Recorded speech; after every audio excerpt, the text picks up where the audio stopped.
Should I start? Yes, ma'am. Yes. Good evening, everyone, and welcome to this webinar organized by the MWIA Committee on Strategy and Advocacy, hosted by the Association of Medical Women in India.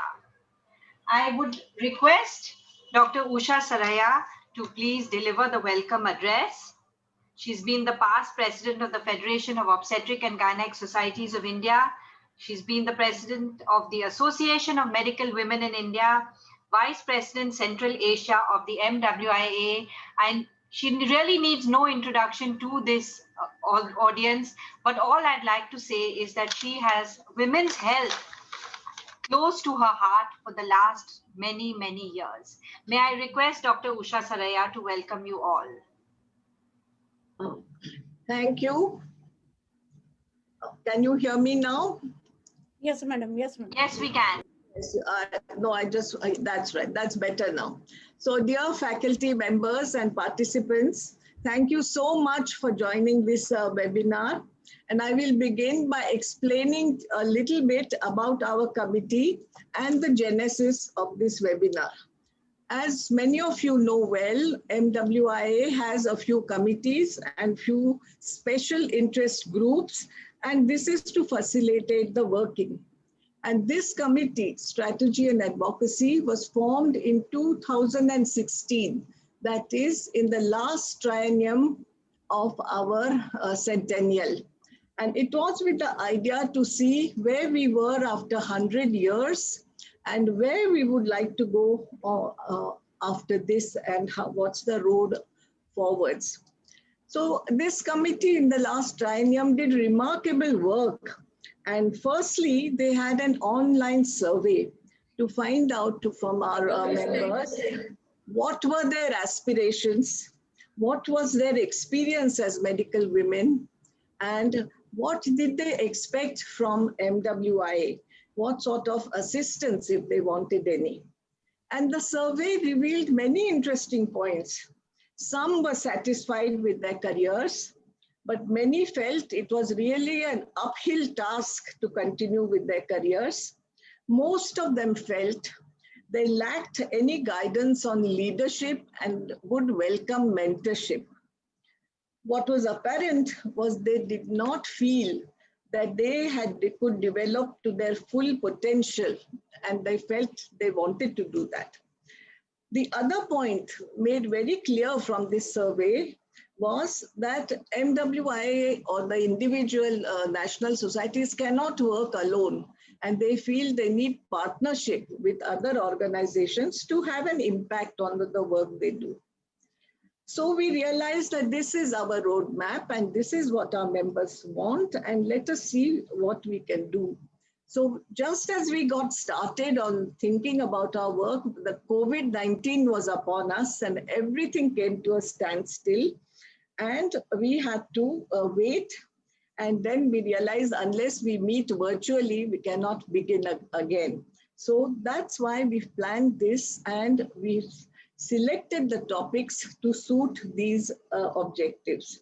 Since COVID is with us and is going to be with us and it's on our mind, we are going to have a talk first on how to cope with COVID and how to continue our work with COVID. And we have our own president, Eleanor, who's a global health specialist and experience in this field, and she's going to enlighten us on this subject. Now, the next issue was about leadership and mentorship, and I couldn't have thought of a better person than Professor Leslie Regan. You know, she is heading many organizations very successfully, and she is something like an icon for medical women all over the world. And we have tremendous respect for her, not only us, but the whole medical fraternity. And thank you very much, Professor Regan, for giving us an opportunity to meet you and hear from you. And your guidance will be of great significance to us. And the other thing we were concerned about was the partnership. Now, you know, MWIA has always had partnership. We have we have a registered accreditation as a partner with WHO, with United Nations, and the European Women's Lobby, and many other organizations. And MWIA sends representatives, the representative sends a report, and we are very organized on that point. But maybe everyone doesn't know about it, or maybe they want local partnerships. That's another thing. So from WHO, we have decided today to discuss the problem of elimination of cervical cancer, which was launched as a campaign with big fanfare on the 17th of November. And 192 countries have signed up for this, and so has, of course, India. And everybody is working on it already. And now we have to re-evaluate our projects. And we have our own Vice President, Vivian Brown, who is an expert on the subject and who will enlighten us. The other partnership we value very much is with United Nations, which is 75 years old this time.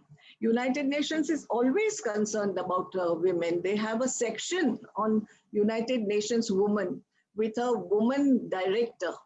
But our woman in United Nations is Padmini Murthy.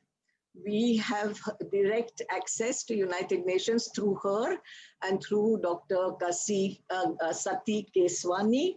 And they have done monumental work at the United Nations, and MWI is very proud and grateful to them for this that we have done. So we will have a panel discussion headed by Padmini as a moderator, and she has 7 expert panelists, past presidents, current vice presidents, and they all have vast experience also of conducting projects. And hopefully we will get many ideas from all these speakers today, and we will have some projects that we can start, and some projects that we can continue, and something we can do. And what is our ultimate goal in all this is enhancing healthcare for humanity. That is our ultimate aim. So I want you to listen carefully and get some ideas from all the speakers. And please feel free to share with me your ideas and your concepts, because it will help us. And you can do it in the next 1 month or so, because Christmas is there, and maybe after that you might work at it. But we have to get started, because as years go, our triennium will also come to an end, and we must show MWI what we have done. So thank you so much for listening to my thoughts, and I hope I made it very clear our program for today. And let us go ahead with this program. Thank you very much. Thank you for those inspiring words. And we'll move on, and may I request Dr. Yamini Alsi. Dr. Yamini Alsi is currently the president of the Association of Medical Women in India. She's a very dynamic and a very gentle lady. She's a consultant gynecologist at Nagpur. She's been the past president of the Nagpur Obstetric Gynec Society, Narchi Nagpur, and past president of the AMWI Nagpur branch. She's also been the recipient of the Dr. Khanwala Prize for the best paper at the Nagpur Obstetric Gynec Society, and has received the Dr. S. Aptekar Award from the AMWI Mumbai branch, and delivered the Advani Praganza Oration in 2007 from AMWI Mumbai branch. Over to you, Dr. Yamini Alsi.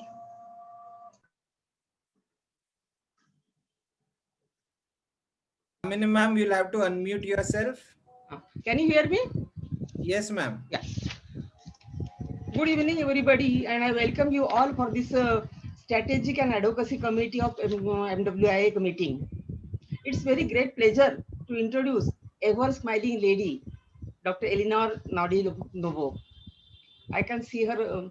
I can't see her photo. All as you know, she is the president of Medical Women's International Association.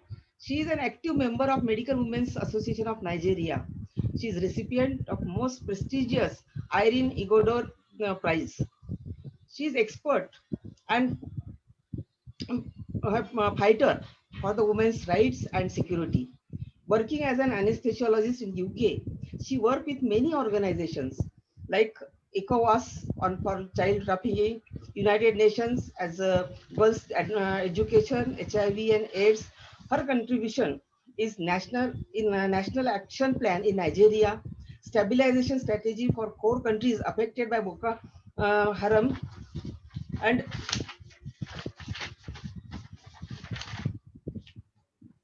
it's really praiseworthy.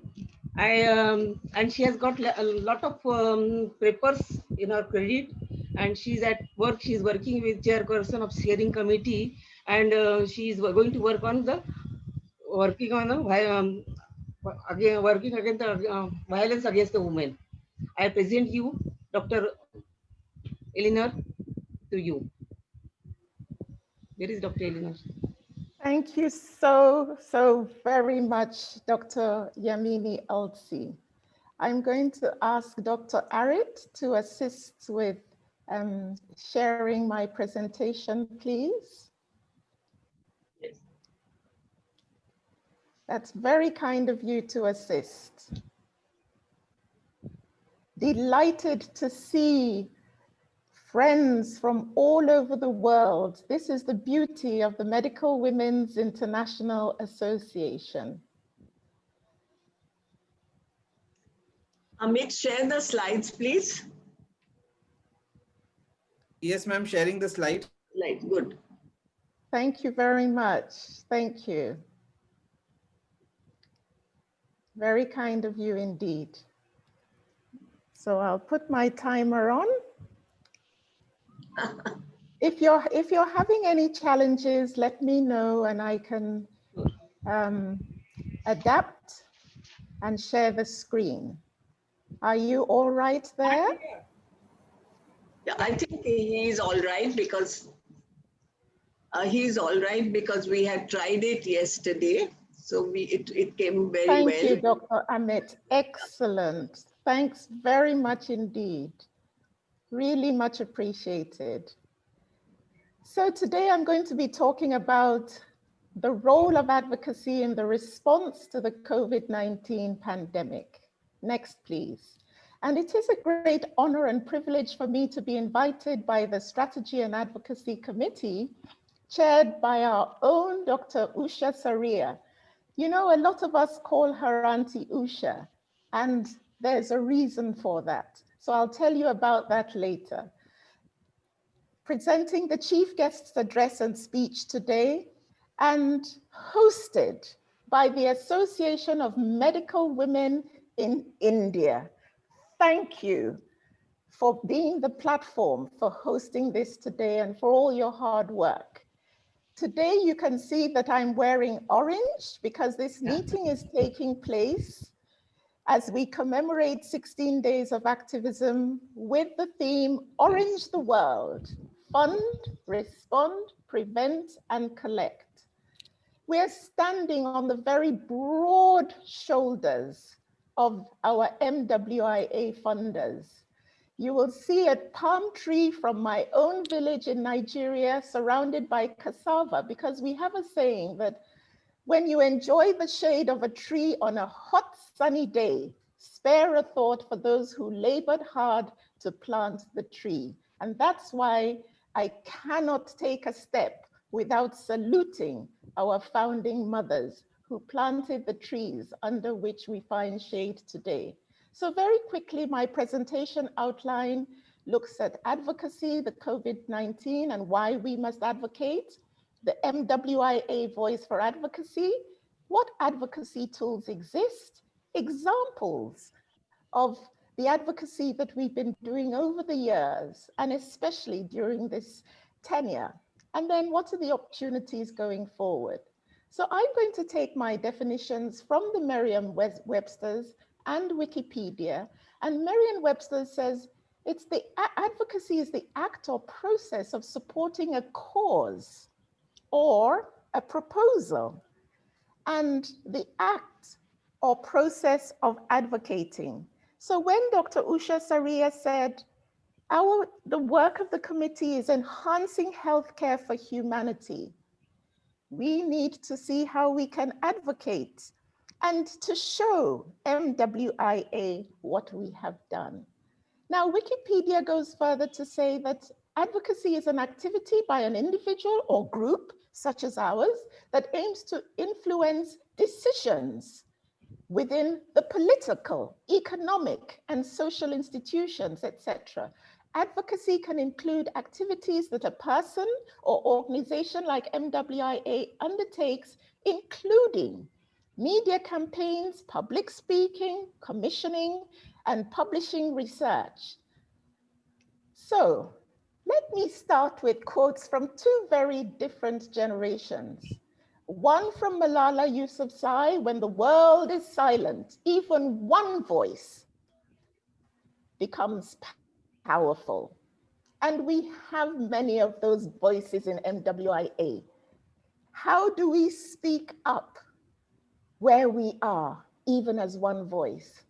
And then a poet, Maya Angelou, said, I learned a long time ago the wisest thing I can do is to be on my own side, be an advocate for myself and others like me. And I urge all of us to be on our own side. We're all on the same side. And how can we advocate for ourselves and others? And as an MWIA voice for advocacy, this voice was handed to us by our founding mothers on whose shoulders we stand 101 years ago. And it came with our mission, which we must guard and we must use responsibly. And in joining, can you hear? Yes.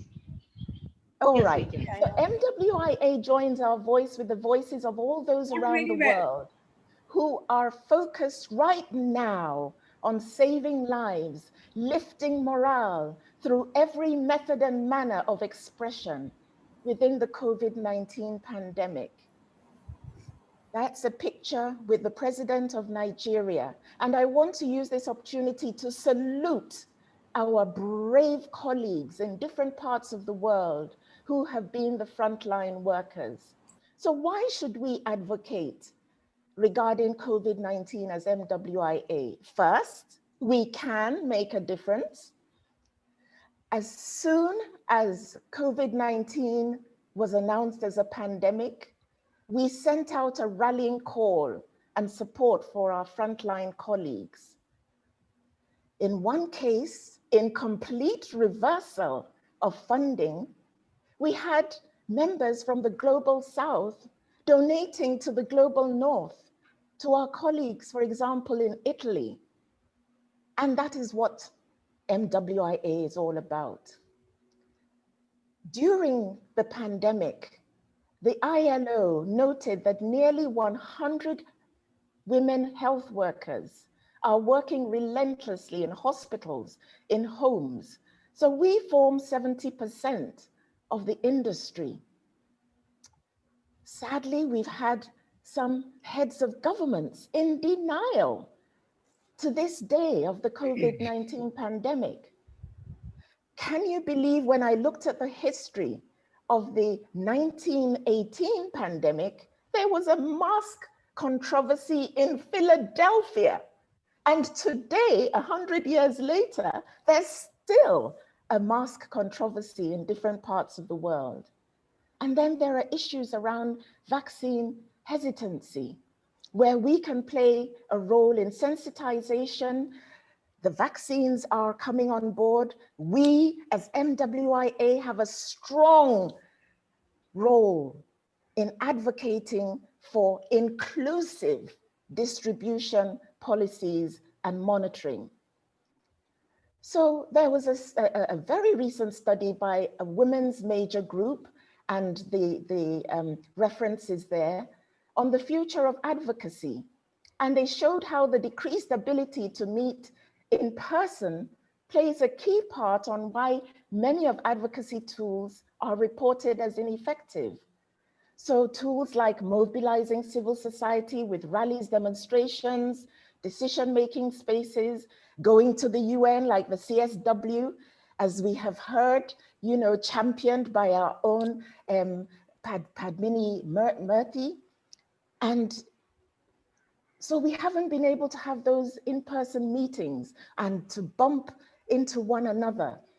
And also with Dr. Sati Keswani helping.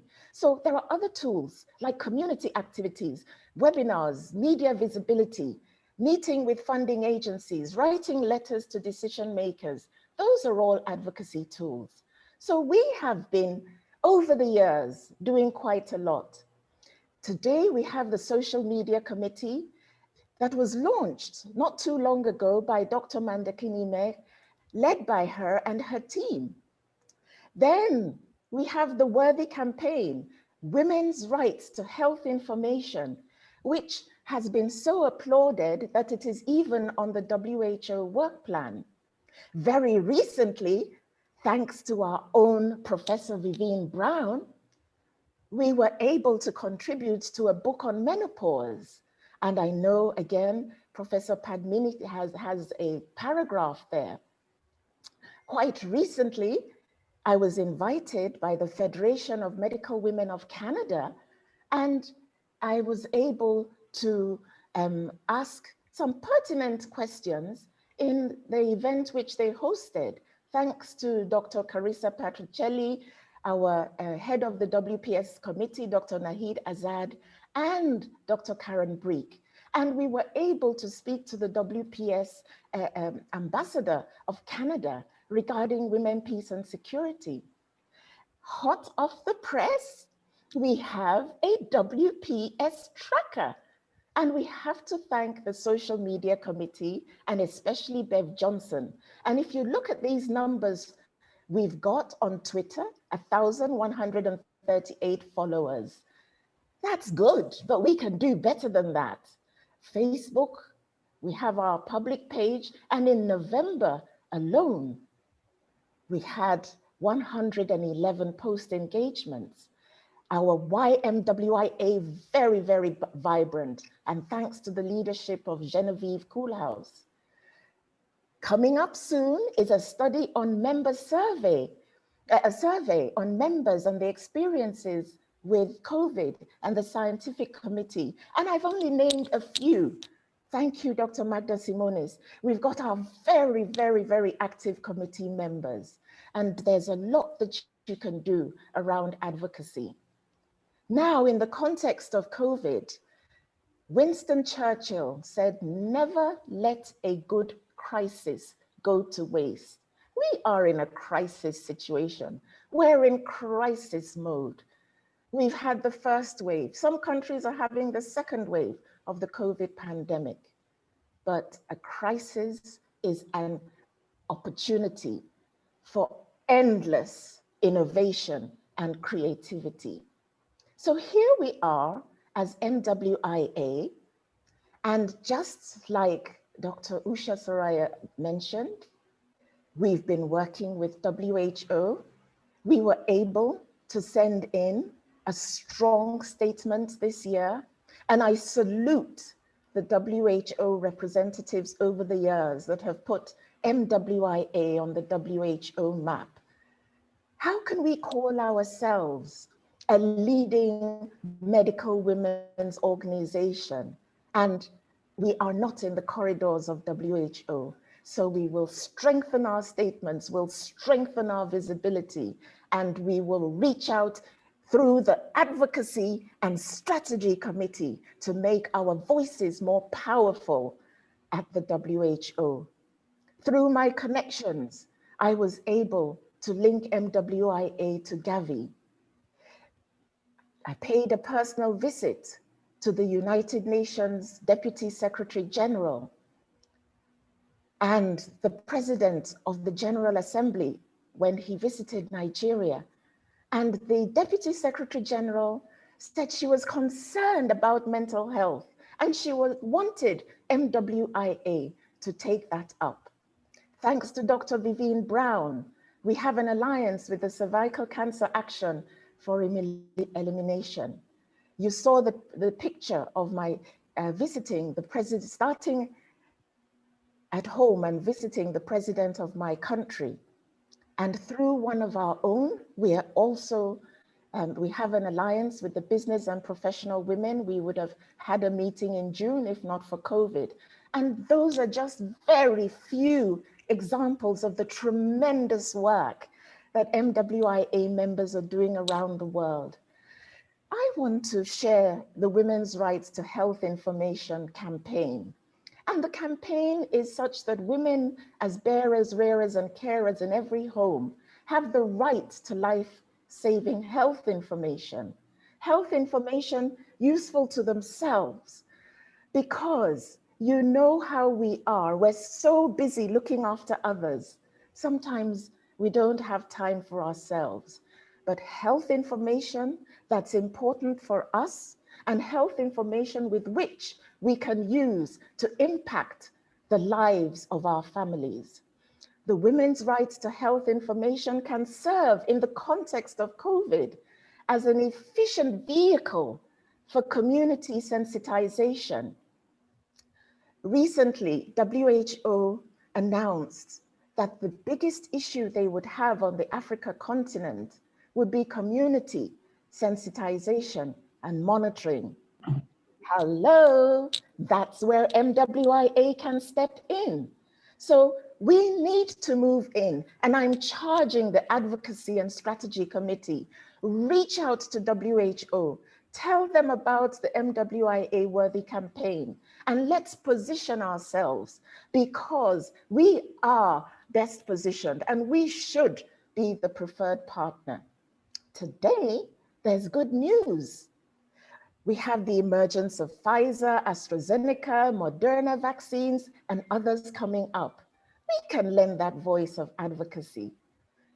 And on a lighter mode, as a claim to fame, and I'm thinking about putting this on my CV, that one of my husband's relations, Professor Onyema Obuagu, is on the Pfizer team. And we were chairs at his wedding. So I said, oh, now that I know somebody famous on the Pfizer team, and I chaired his wedding, and the parents said, oh, you must have done a good thing by being a chair on our son's wedding. But let's move on. What are the opportunities for advocacy? We have an opportunity in having an online journal. You have a picture there of the Medical Women's International Journal from 1927. I want to thank Professor Day Casper, who found this in the archives left by Lorna Lloyd Green. The 5th edition was talking about something that's still prevalent today. 80-something years later, my connection is looking poor, so I'm going to switch off my video if it continues. So here's a momentous opportunity for the scientific committee to reactivate our MWIA journal. I made an attempt as finance chair as far back as 2011, and the funding wasn't there. Well, we have a lot of funding saved, thanks to reduced traveling by MWIA. So I am going to be requesting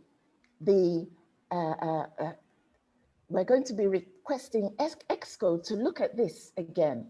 So as I round up, we do have a pandemic within the pandemic. Prior to COVID, 1 in 3 women and girls were suffering violence, and it's seen as an existential threat of pandemic proportions. Today, I can see over 60 participants on the call. So you can imagine if a third of us, at least 20, have suffered one form of violence or the other. And you have survivors locked with their abusers and predators. So we need for there to be a treaty, as you heard that I'm involved in this, and it's one of my clarion calls. Time has come for us to reduce the violence that women and girls are suffering. And we can do that through legal reforms, training of our own colleagues, prevention education, services for survivors. That is why the UN Secretary General called for a ceasefire behind closed doors. And in advocating, and I push this to our Advocacy and Strategy Committee, to say that thankfully I have been part of advocacy on behalf of MWIA and the Every Woman Treaty. I was at the African Union Summit, and out of Africa, the president of South Africa has made a call, and the other day, wearing my MWIA hat, I also advocated with the president of Nigeria. So 2 presidents have made a call for a global treaty. That is advocacy that will reduce the type of violence we have seen in COVID-19. As I said, I had the opportunity to meet the Deputy Secretary, and more recently when she visited Nigeria, is on, and she wants MWIA to look specifically at mental health alongside the Spotlight Initiative. So as I round up, dear friends, I have just a minute left as we advocate for building back better and as we plan for the new normal. Women hold in their hands ingenuity, creativity, and resilience. And I believe that the new normal is women's normal, the type of normal that we have brought to our workplaces, to our families, to our communities. And MWIA, through the Advocacy and Strategy Committee, should present MWIA as the preferred partner as we build back better for the new normal. If we work together, we win together, we enjoy the rewards together. I'm reminded by our MWIA centenary collage. And this mosaic, there you have, I'm sure the AMWI members will be pleased to see their beautiful collage there, as with others on the call who can identify their beautiful pieces. This is evidence of our unity and diversity as a strength for advocacy. Thank you very much for listening.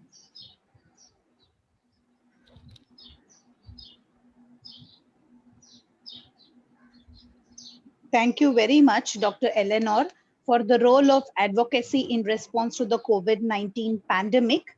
And it was a very informative talk, and it gave us a very good insight into our role of advocacy. We now move on to the next session. The next session is going to be chaired by Dr. Helen Goodyear and Dr. Mandakini Meg. Can we have their slides? Amit, can we have their slides, please? Yes, ma'am. Give me a minute. Yeah.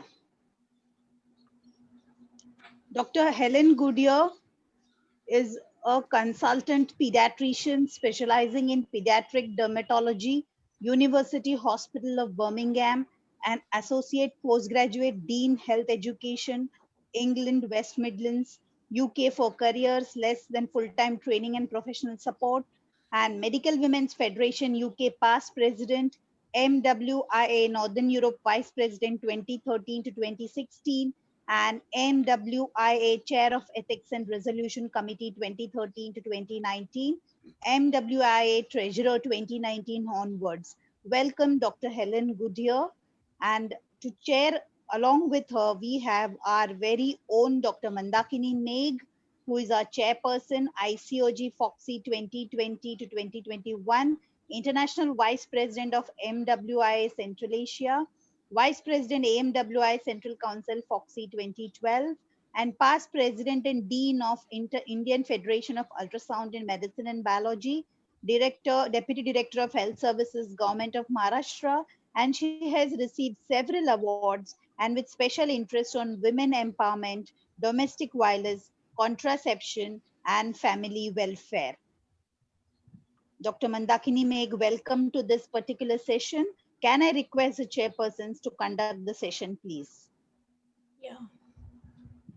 So thank you for that introduction. I would very much like to introduce our next speaker, Dame Leslie Regan, who is a powerful role model for all of us. She has done so much, it's really impossible to say all of it, but I will just say some brief details. She's Secretary General of the International Federation of Gynecology and Obstetrics. She's a member of the National Health Service here in the UK Assembly and co-chair of the National Women's Health Task Force. Between 2016 and 2019, she was the 30th president of the Royal College of Obstetrics and Gynecology and only the second woman to ever hold this role and the first woman in 64 years. She's also chair of Wellbeing of Women, the Women's Health Research Charity. She's head of obstetrics and gynecology at St Mary's Hospital in London and director of women's health research at Imperial College London.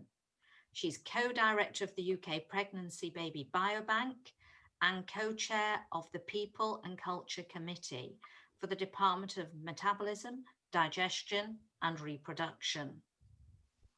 Early on in her specialist training, Professor Regan became interested in the cause of human miscarriage, the commonest complication of pregnancy, and undertook both clinical and laboratory research, leading to her MD thesis.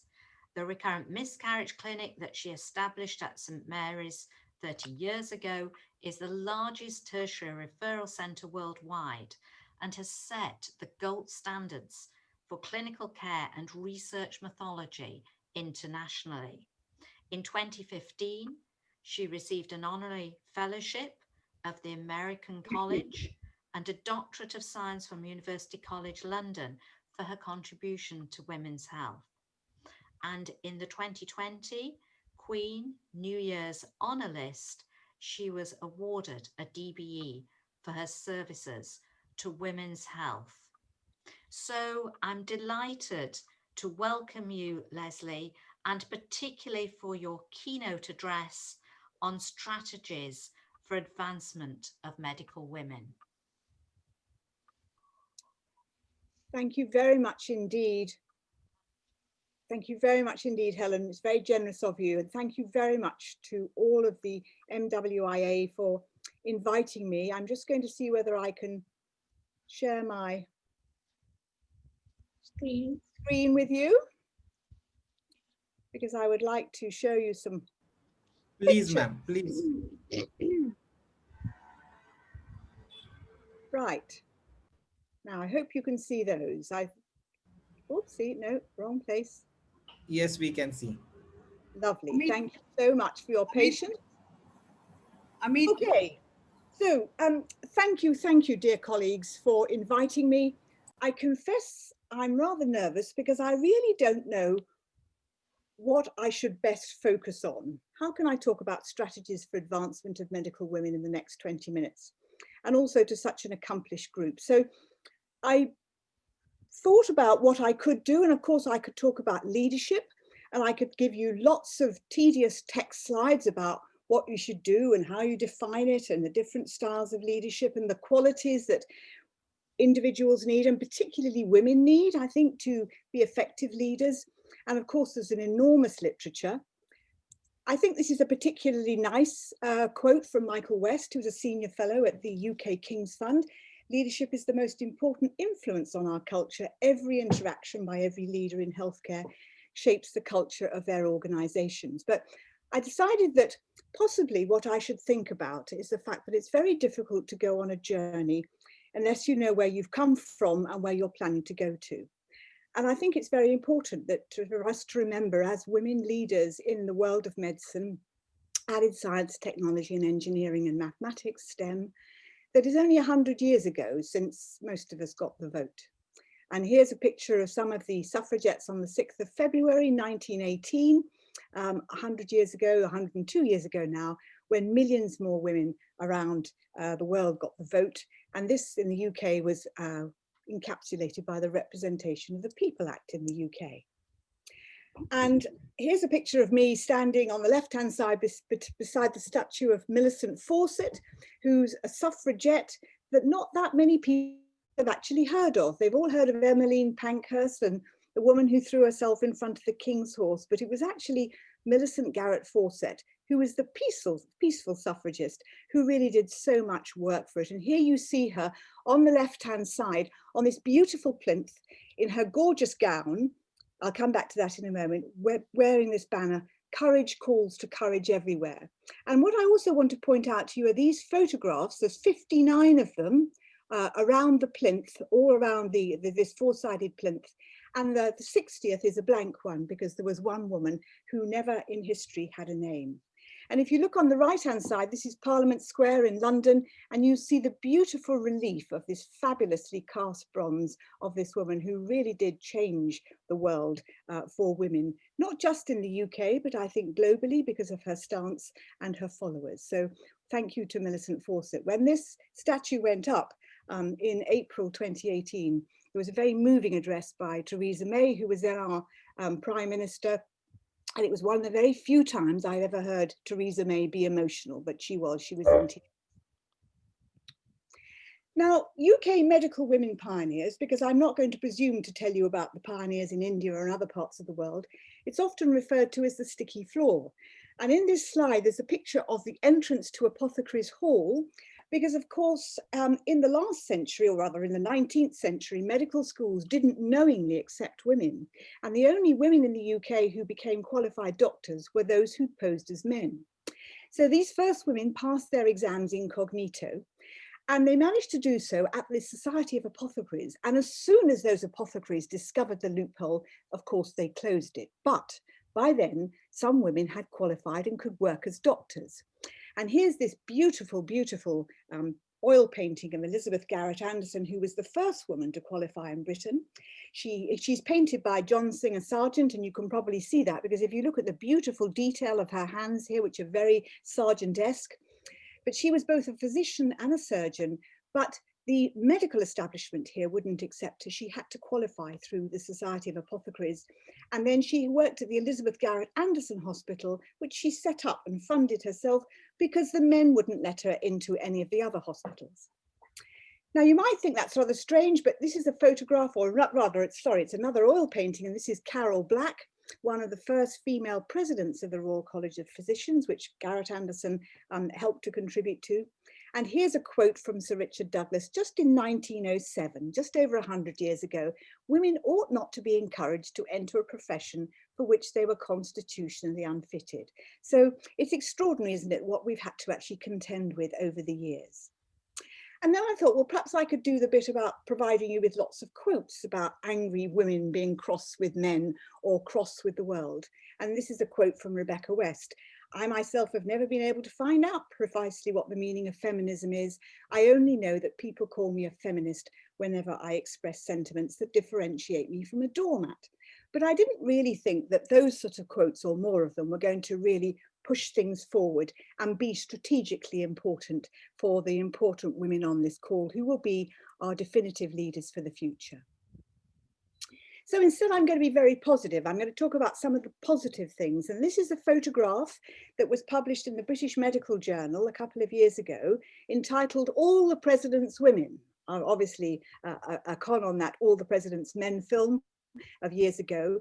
And this was an extraordinary time in UK medicine because for the first time ever in history, there were more female presidents of royal colleges than there were men. Sad to report that that hasn't been sustained, and that my successor and the successor to both Jane Dacre in the physicians and Claire Marks are all men, but I'm sure we'll be able to get more women into those posts again. But it's a particularly joyful picture, I think, and it went viral, I can say, and the BNJ was absolutely flooded by inquiries.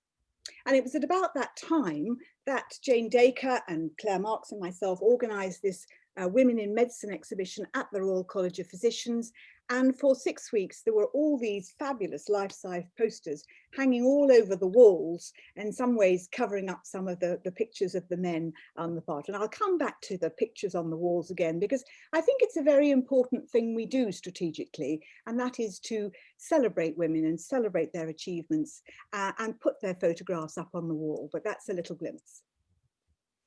I was asked to contribute to this, and we all had to take along a photograph of somebody who'd inspired us. And I took along Hilda Lloyd, who was the first ever president of the Royal College of Obstetricians and Gynecologists.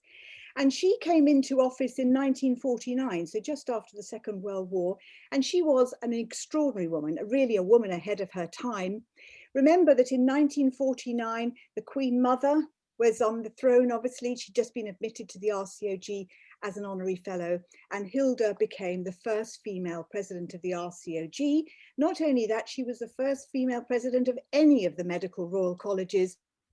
And one of the newspapers at that time reported that they thought this was a brave and revolutionary step, which we might all regret. Far from it. She was a fantastic woman. She actually introduced the obstetric flying squad. She empowered married women to stay at work. She was politically extremely astute. And I'm enormously grateful to her for all she did for my college and also for women in medicine. And I just hope that I've in some way been able to contribute a small fraction of what she did during her time. But as Helen said when she introduced me, it took another 64 years for a woman to apply and be elected as president of the RCOG. And this is the day, September the 23rd in 2016. When we just swapped gowns with David Richmond, my predecessor, and I became the president. It was a very daunting time, actually. An enormous amount of fuss was made about this appointment. And I was worried all the time about, oh my goodness, they're going to find me out. The awful imposter syndrome that I think most women or most people with 2X chromosomes seem to have a dose of. Anyway, I was flanked by my two fabulous daughters, who some of you in this audience I know have met, Jenny and Claire. They're twins. They were born nearly 28 years ago. It's their birthday next week, and they were incredibly supportive. And I particularly like this photograph of us both on that day. But what I want to emphasize to this audience was these were the officers that came into post with me, because I strongly believe that you can't do leadership unless you've got a good team. And these were my wonderful 5 vice presidents. And for the first time ever in history, there were more female officers of the RCOG than there were men. I very much hope that continues too. And this is a bit of a snapshot about women in UK medicine. It's not completely up to date, but I just wanted to show you a graph that's easy to follow. Male and female intake into UK medical schools. Over here on the left, a very small number of females. And then by 2007, a much larger number. 45% of all hospital specialists now are women. All specialties have got more women than 10 years ago. Women represent 77%, so the vast majority of NHS employees, and also nearly half now of NHS chief executives in hospitals. I'm sorry to interrupt you, ma'am, but we can't see your slideshow anymore. The screen share has stopped. I'm so sorry. Thank you for telling me. Let me see what I can do. Yes, ma'am. Thank you. Okay. I wonder how that happened. Now, where did I get to? Here we are. So we did not see the picture of you with your girls. From there, it stopped showing. I'm sorry, from where? The picture of with you and your daughters. We didn't see that as well. Since then, it's okay. Well, then let me indulge myself, because that's a very favorite photograph of mine. All right, can you see me now? Yes, ma'am. It looks beautiful. Yeah. But you've got a big picture. Yeah. Okay. Fine. Like that. All right. Yes. Yes. So that's Jenny and Claire. Thank you for interrupting me, because I'd have hated to think I was giving a talk to women all over the world and not show off my daughters. So thank you for interrupting. And what I was saying here was, as you can see, for the first time ever, there were more female officers of the RCOG than there were men. Not that I don't think that men are making a great contribution, but I think women, particularly in my specialty, are very, very important in roles and leadership roles. Moving on now, so women in UK medicine, talking here about how Women have increasingly become an important part of our medical schools. They are now 77% of all NHS employees, and about 44% of NHS chief executives of hospitals are women. So certainly more, and in my particular specialty in obstetrics and gynecology, now 80%, 4 out of 5 or 8 out of 10 of our trainees are women. But gender inequality still exists. Although women are playing an increasing role in medicine, we think that the gender pay gap is something that we've got to actively tackle, and I'm going to mention a bit about that. And we've got the opportunity now, I think, to make evidence-based changes. So we've got to think about our women and our men, and we haven't cracked the glass ceiling yet. And I rather like this photograph of the only three female presidents of the Royal College of Physicians, Carol Black, Jane Dacre and Margaret Turner Warwick, who sadly died last year. I remember that the physicians are now over 500 years old, and they've only managed to get 3 women into that position, all within the last 50 years. So how can we tackle gender equality in medicine? Well, we can do things that are effective, we can do things that are promising, and we can resort to things that have got mixed results. And you may be surprised by where some of these are grouped on this list. So effective actions are to put women on shortlists, to do skills-based assessment tasks, to organise structured interviews, achieve transparency and promotion and pay and awards, and salary negotiation within transparent salary ranges. And some of the other things I'll mention to you in the promising action: workplace flexibility, shared parental leave, mentoring and sponsorship. And interestingly, some of the things that we thought were important 5 or 10 years ago, we realise are probably not. So unconscious bias training and diversity training and leadership development probably doesn't play that much of a role. So how are we going to reduce gender inequality? I think pay gaps are a particularly important issue, because when we reduce pay gaps, we do reduce inequality. And so the government commissioned a pay gap review, the Secretary of State that was, independently, which Jane Dacre chaired recently. And the gender pay gap is the difference between the average hourly earnings of men and women, expressed as a percentage. And it's extraordinary how this is still not the case in the UK, since we had an Equal Pay Act, which means equal pay for equal work, which is not really very revolutionary. It just seems to be fair, since 1970. So 50 years after that Equal Pay Act, we've still got a massive gender pay gap, and it's particularly evident in medicine. What are the contributors? Well, age, seniority, specialty, part-time working, gender imbalance, clinical excellence awards, that's extra payment for extra responsibilities and excellence, ethnicity and geography. But I think what's most important is it's recognised that the maternity deficit, or rather women going off to have children, places them immediately into a gender pay gap problem. So what were the recommendations from this review of gender pay gap in medicine? Well, they came under various themes: make senior jobs accessible and attractive to women. We need to address system barriers to the progression of women. It's not just okay to appoint them at middle grade levels. You've got to really mentor them through.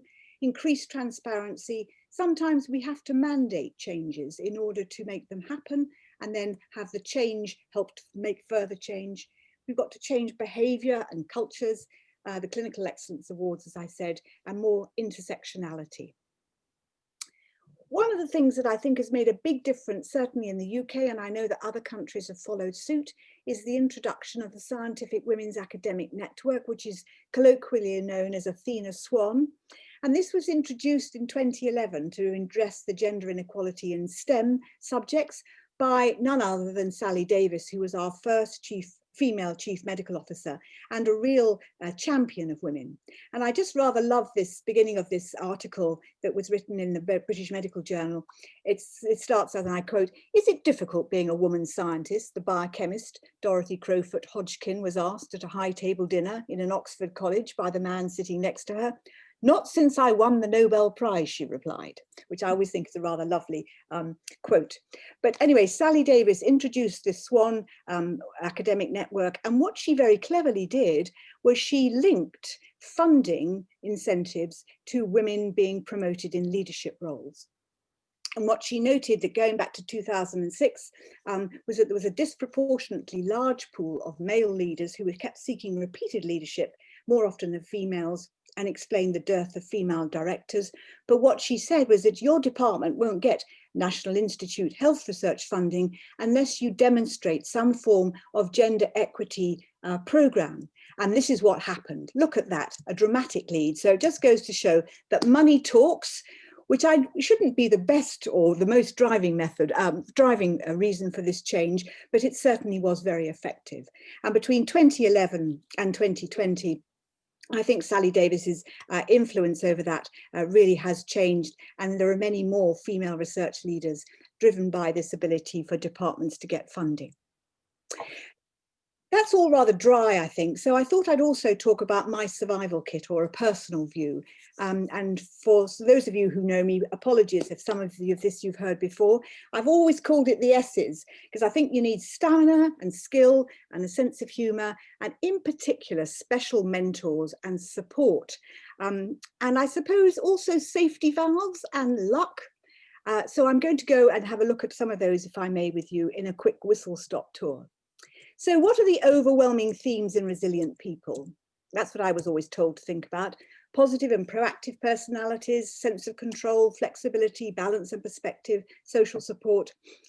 I mentioned mentors and support, and I think it's important to remember that it's not always women that are supportive to other women. And I owe an enormous debt to my father, who was completely ill-educated. He left school at the age of 12, and I was born in 1956. So how this man thought that women of my generation should have equal opportunities, I don't know, because he had no formal education. But I always remember when he became a journalist in Fleet Street much later in his life, him telling me very crossly one day when I said I couldn't pass an exam, there's nothing you can't do in life, Leslie, if you try hard enough. And certainly his vision that I could do whatever I wanted if I tried hard enough is something that still sits on my left shoulder. I had some very special mentors. This was a woman who picked me out in my first year at medical school and said, you are going to do obstetrics and gynecology. And there was really no arguing about that because she was so forceful. She'd been refugeed twice in her life. And then when she'd been refugeed again from Berlin as a German Jew and came to the UK, she managed to pay her way through medical school in Edinburgh when the Polish School of Medicine was evacuated there by playing poker. Now, how can you not be absolutely influenced by someone with such determination of that? She was an absolutely fabulous woman. And I owe my happiness in ONG to her determination that that was what I was going to do. And here in my medical school year, I actually went to the Royal Free and we qualified in 1980. There's a lot of girls in that photo, but we also let in some boys too. And happily, they still remain my great friends. And going on about special mentors, this is Rafe Robinson, who trained me to be a good surgeon, I think, during the 1980s when I was in Cambridge. Absolutely fantastic. And his belief that you have to put in 110% also still sits on my shoulder. And if there's any time during my working day when I try to take a shortcut, he goes tap, tap, tap, oh, and I can hear him tutting at me. And it was in Cambridge that I met Peter Brodie, who encouraged me to do research. When I first went to Cambridge, I was planning to be an NHS clinician. I had no interest in going into academia. And because I couldn't understand what I should be telling these women who were miscarrying in front of me, he said to me, do some research, which I did. And the rest is all history. I was planning to stay in Cambridge, and then life took an uncertain or unexpected course. I got married and I inherited 4 stepchildren, which meant that I had to move down to London again, and I moved to St Mary's Hospital. I show this picture because it's a rather lovely cartoon with red buses, and on this second floor here, this window that I'm pointing out is the room where Alexander Fleming discovered penicillin. And after he discovered penicillin, the story is that he goes across this bridge and he talks to Sir Peter Medawar, who was working in this laboratory here. And he, of course, was the one that did all the work about pregnancy immunology, which I subsequently became very interested in. So as Helen said in her introduction, I then developed a clinic into miscarriage and recurrent miscarriage, which I was fascinated about. And here are some of the good luck or the successful outcomes from that clinic and over the years. I then had my 2 daughters. I showed you the grown-up photo, but this was when they were little. At the time, it was very, very unheard of, not to have twins, I mean, but to be an academic consultant and to go off on maternity leave. In fact, I remember the medical school saying, you can't do that, when I already had a bump that was very, very large. So I just got on with it. I didn't have very much maternity leave because I just couldn't afford to stay at home, and there was no actual provision then. But anyway, as you saw, Jenny and Claire have grown up despite their mother's neglect into very normal, reasonable adults. And these are my two first research fellows, and I mention that because I think they've had a big influence on my life, because their success at meetings when they'd done good work really fired me up and made me really want to continue in academia, particularly when we were doing these trials into recurrent miscarriage, and they gained rewards and awards and prizes at the meetings that we were going to. So I then applied to be the chair in 1996. A big fuss was made about this. They kept going on about the birth of a professor. It was meant to be a joke. How could this woman, where at the time I had long dark hair and these two small children, how could she possibly be a professor? And I can remember that the provost at Imperial was absolutely horrified when I went to see him about the job. And his reason was, he said, well, how can I appoint you? You're a woman. Anyway, he did have to eat his words about that, and I was appointed.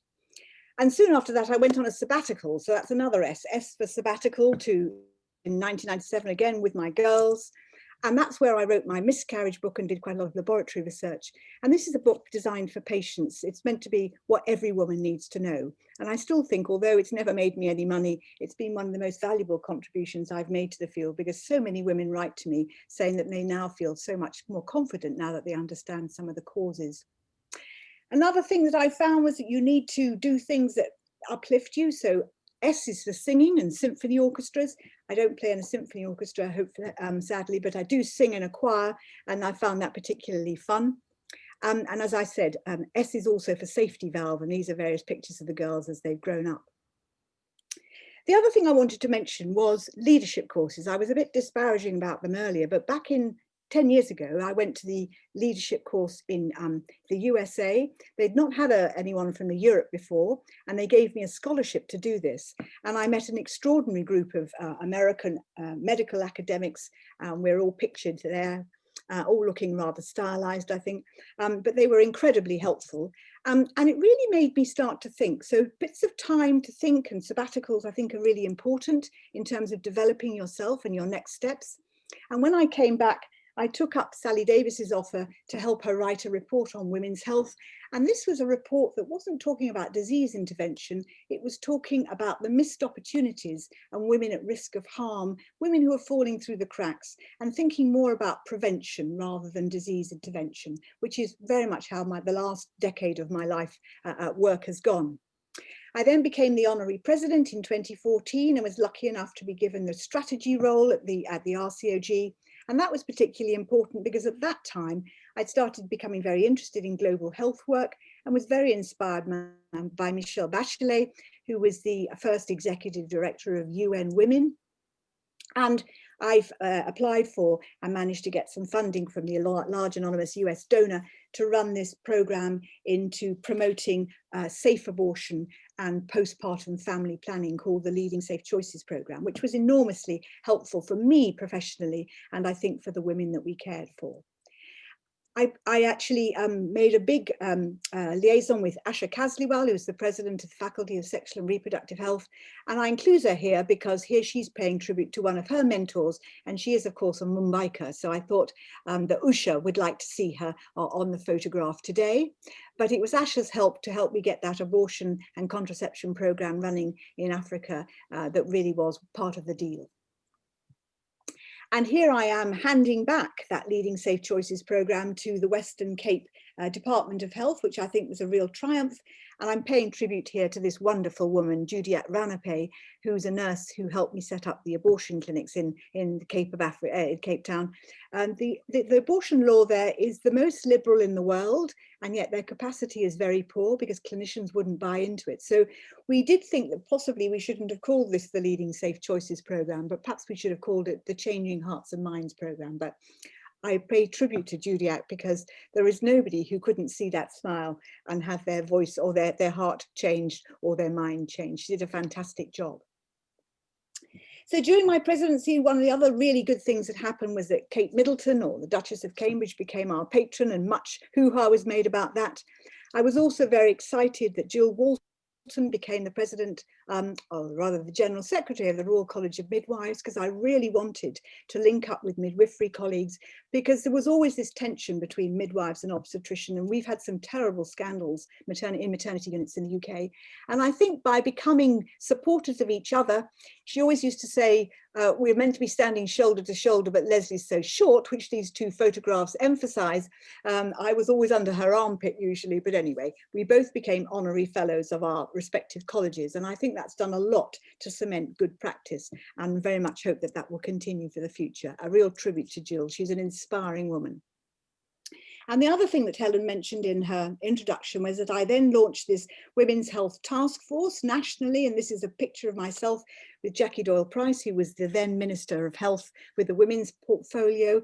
And this is a picture from BBC Women's Hour. And any of you who have ever heard BBC Women's Hour know that if you get onto Women's Hour at 10 o'clock on a weekday morning and Jenny Murray or Jane Garvey says that this is a good thing, then you've really made it. So we thought that the fact that the task force had got onto this was a really good thing.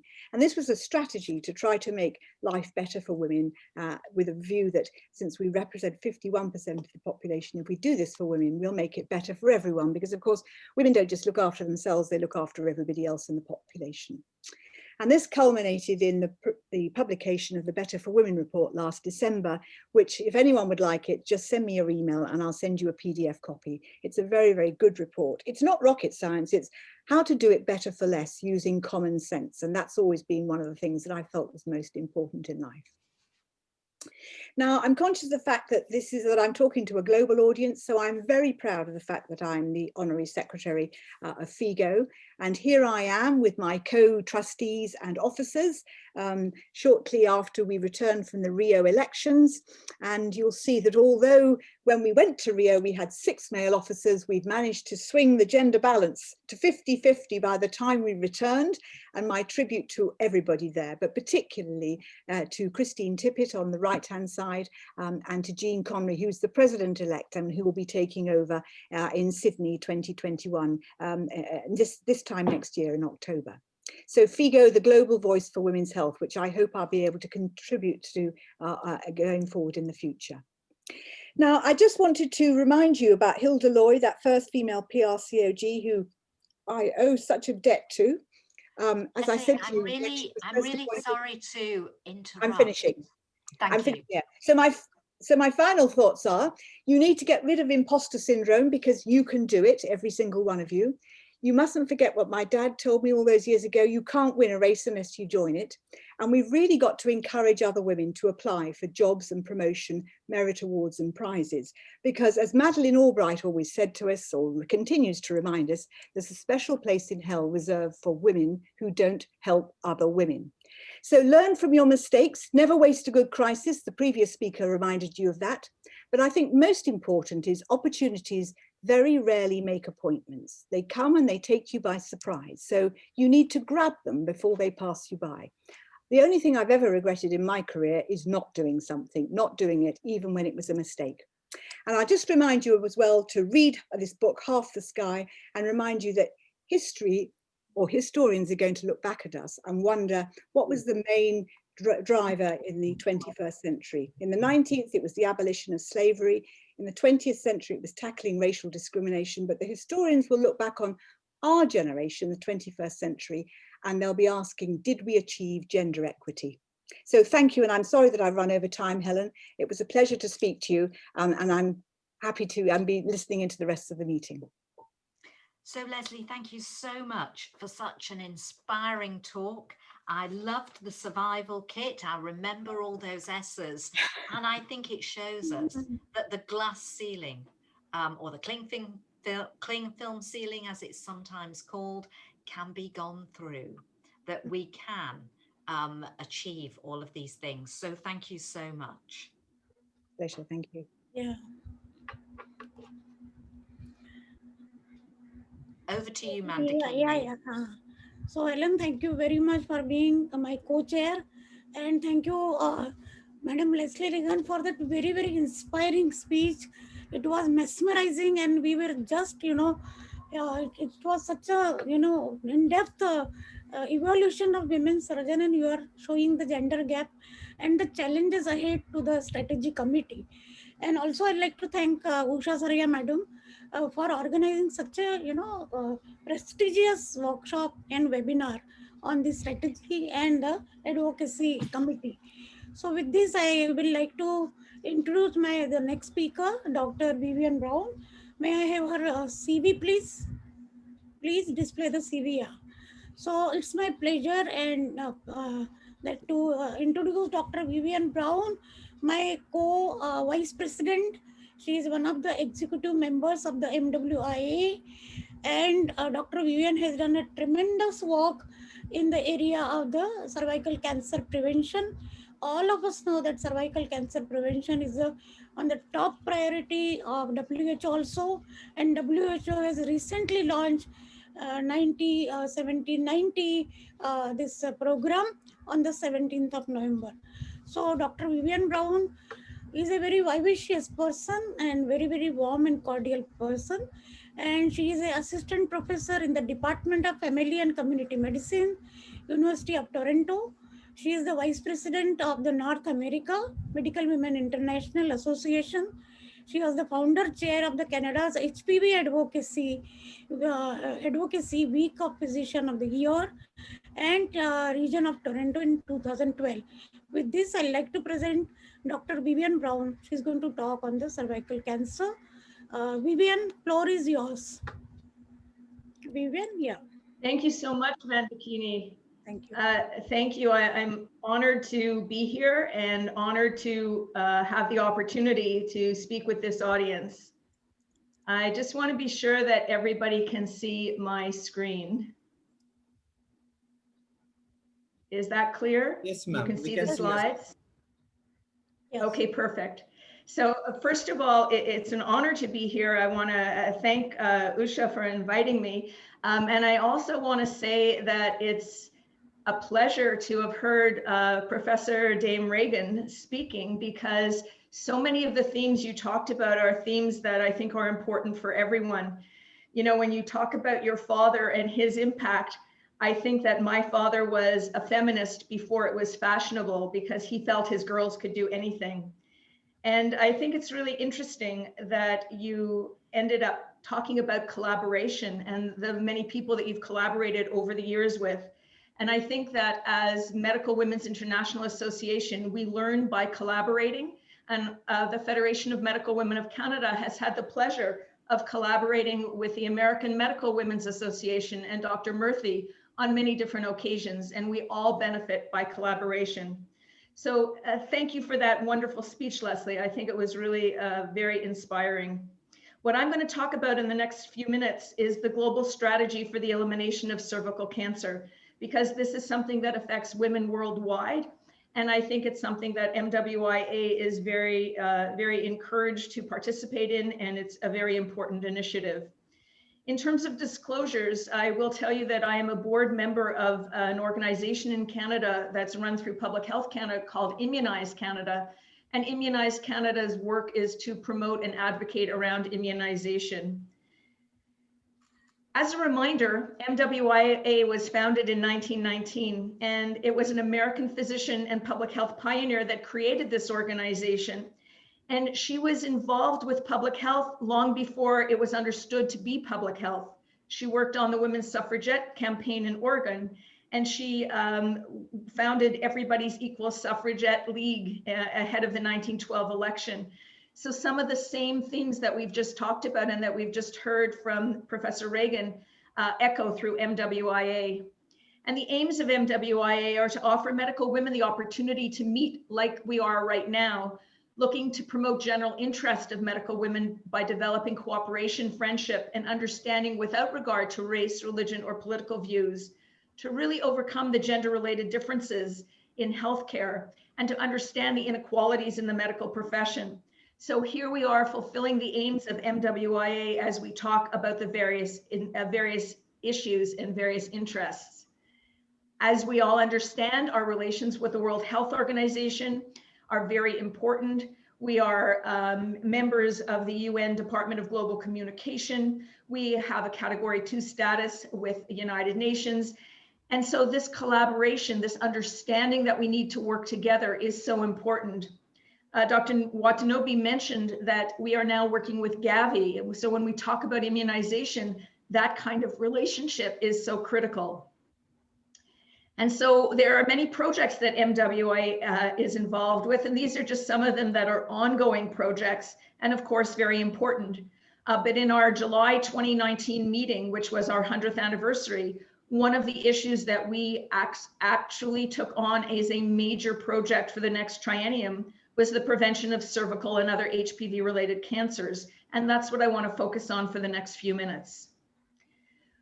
We understand now that HPV is the culprit. This virus is the culprit for the majority of cervical cancers, vulvar vaginal cancers, anal cancers, as well as high-grade cervical lesions, genital warts, penile cancers, and head and neck cancers. And this just shows you how many, the percentages of cancers that can be prevented by the vaccine. And I'm talking about the HPV-9 vaccine, the nanovalent vaccine. When we look at the various types of HPV in the different parts of the world, the blue is 16, the orange is 18. These are the predominant types. And you can see wherever you are in the world, although there are some variations, generally it's type 16 and 18 that are the bad guys, that are the oncogenic viruses that really damage and cause so much cancers. Well, what are the models that demonstrate the value of the vaccine in various settings? And we have different models in a number of different countries, including Africa, including Australia, France, Spain, and Portugal, and Canada. And what we know is the vaccine. And that means that we actually save money when we spend money on vaccine.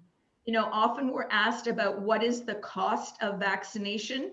And I think it's important that we also remember what is the cost of not being vaccinated. This slide refers to the value of doing both a male and female program. And I do know that most of the world is only doing female immunization, but the UK, Australia, and Canada do both men and women. And the advantage is the pickup and the extra coverage that's then afforded by the routine and extended vaccination program of males and females.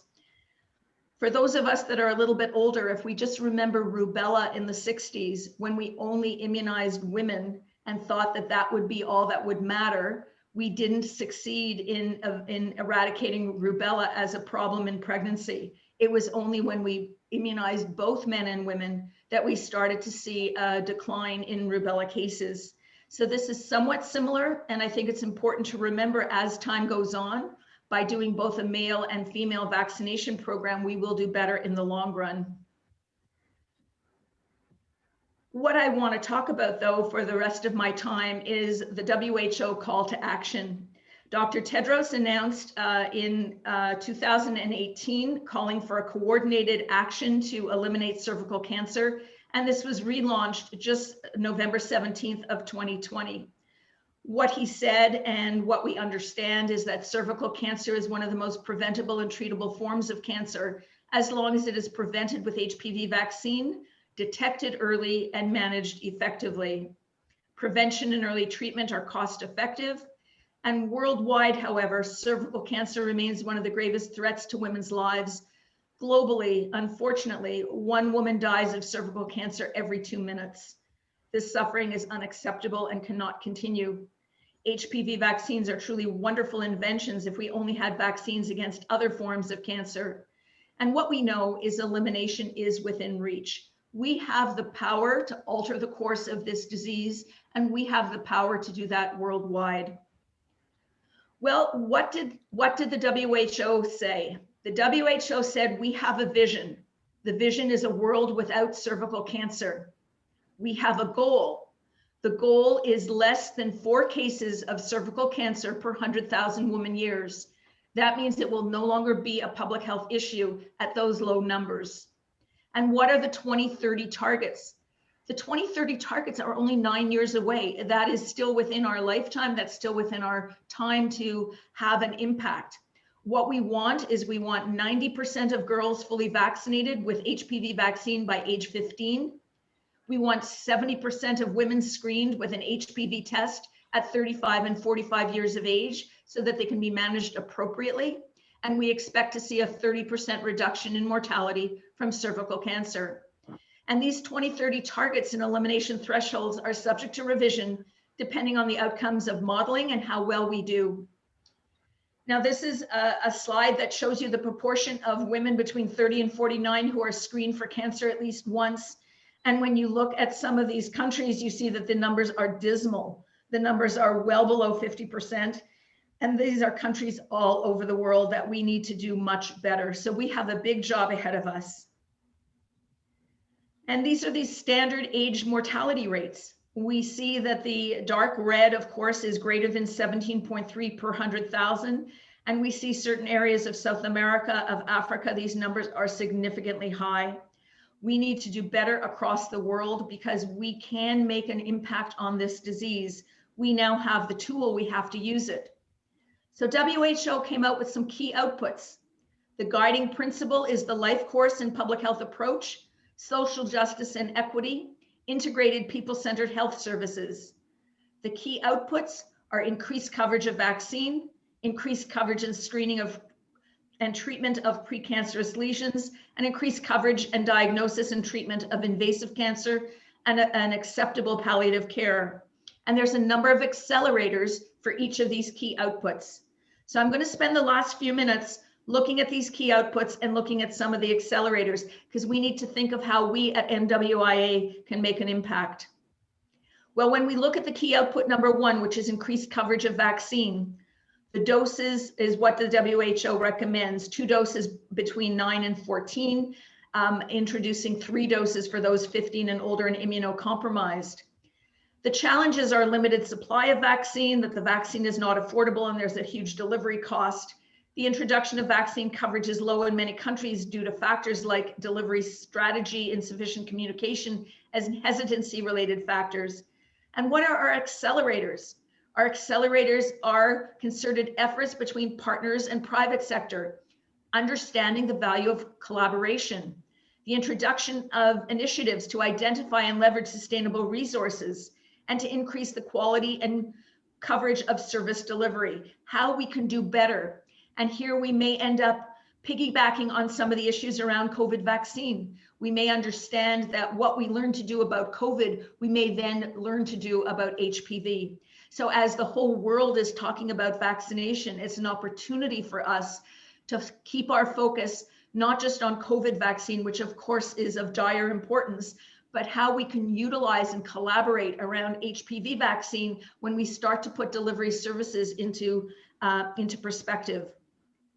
Well, what about increased coverage of screening and treatment of precancerous lesions? And here the recommendation is that women need to be screened at least once in their lifetime and rescreened every 5 years. It's expensive, it's complex, delivery systems may be difficult. Well, what are some of the accelerators? There's research going on in Canada about self-sampling, women learning to sample themselves and then send it into a central depot so that they don't have to seek medical care, but can actually sample where they are. We want to look at prompt certification of new products, and we need to look at the algorithms that need to be introduced in different settings. And finally, we need increased coverage for treatment and palliative care for those that have cancer. You know, about 80% of cancers in low and middle income countries are detected in late stages. Often the pathology and treatment is not accessible, and treatment is often associated with a catastrophic health outcome. So we need to reduce the cost of equipment in cancer medicines and sufficiently train our workforce. We talk about mentors, we talk about education. We need to start to do this on a community-based level. And the accelerators may be timely diagnosis, staging, treatment, and referral of patients. This goes back to self-sampling. If a woman samples and she's HPV negative for oncogenic HPV, we know that it is very unlikely that she will have invasive cancer. So how can we help? What does the WHO suggest for individuals and individual organizations in individual countries? Well, we can share the developments with our government and convey the sense of a growing coalition of civil society in support of the elimination agenda across health fields, geographies, from community to global organizations. We encourage everyone to build your own regional and national coalitions to advocate collectively. We need to press for similar head of state support. Often when there's a head of state that is committed, that commitment has a huge impact. And we need to press for a national commitment to the elimination of cervical cancer. So I want to share with you briefly what Canada has done. Canada has created a cervical cancer elimination strategy, and priority 1 is to improve HPV immunization rates with the target set by 2025 to have 90% of 17-year-olds vaccinated. This means increasing awareness and acceptability of the vaccine, increasing the vaccination uptake in a school-based program, and improving our measurement and reporting of vaccination status so we know where we are, right? I think Leslie mentioned that you can't know where you're going till you know where you come from. We need to improve our measurement to know where we come from in order to make plans to see where we're going. Priority 2 is implementation of primary screening. This is the HPV test. This is getting people up to date with cervical cancer screening. And this ideally would be through organized screening programs across Canada. We do have a Pap test screening program across the country. We want to improve that to include HPV screening. And the whole idea of HPV self-sampling and cervical screening programs. And again, collecting and reporting on this aggregate data. And finally, we want to improve the follow-up of abnormal screening results. 90% of people with an abnormal result, including a positive HPV test, should have a clear plan of appropriate follow-up and not get lost in translation, not get falling through the cracks, not get lost in follow-up. We know that people need to be identified at being at elevated risk for significant abnormalities so that they get colposcopy in a timely manner.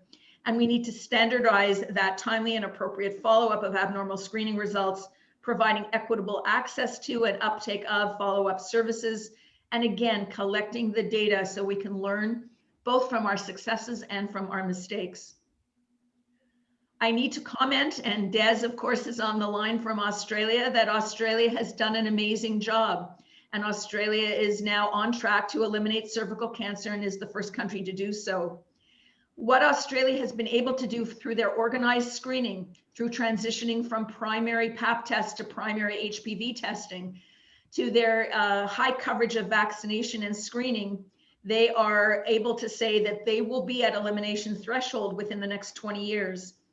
Of course, screening and vaccination initiatives need to be maintained and therefore maintain lower cervical cancer incidence and mortality rates. But I think Australia is a model that we can all follow. And one of the things Canada is trying very hard to do is to learn the lessons that Australia has been able to share. So in conclusion, I would say that immunization is a team sport. The patient is central. We talk about personalized medicine. We talk about patient-centered care. The patient is the center.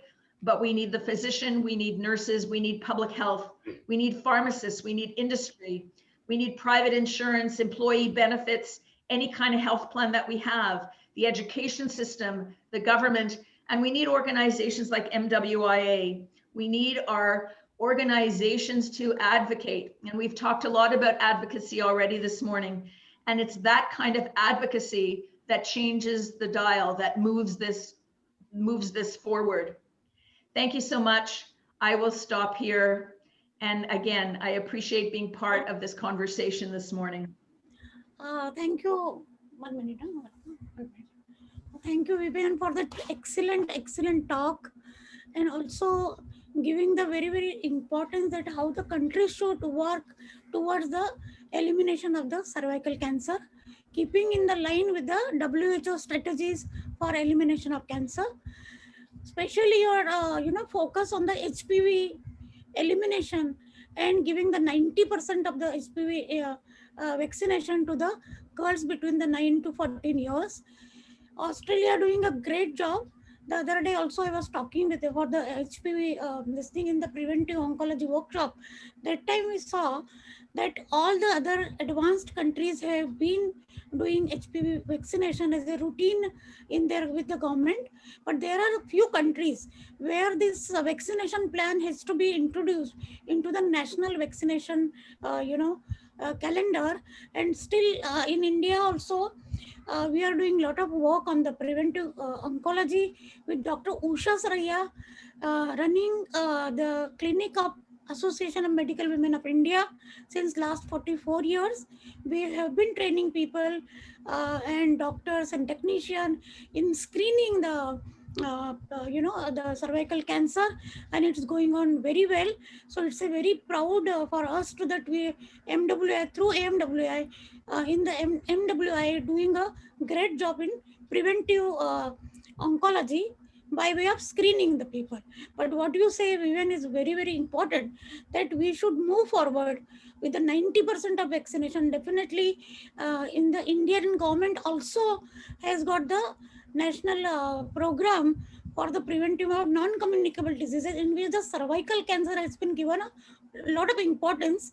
And I'm very sure by 2030 we will be able to reach to the whatever maximum possible in India also. And as a MWI, it's a good strategy that we are at the WHO, we are at other countries where we are having our presence as the MWI.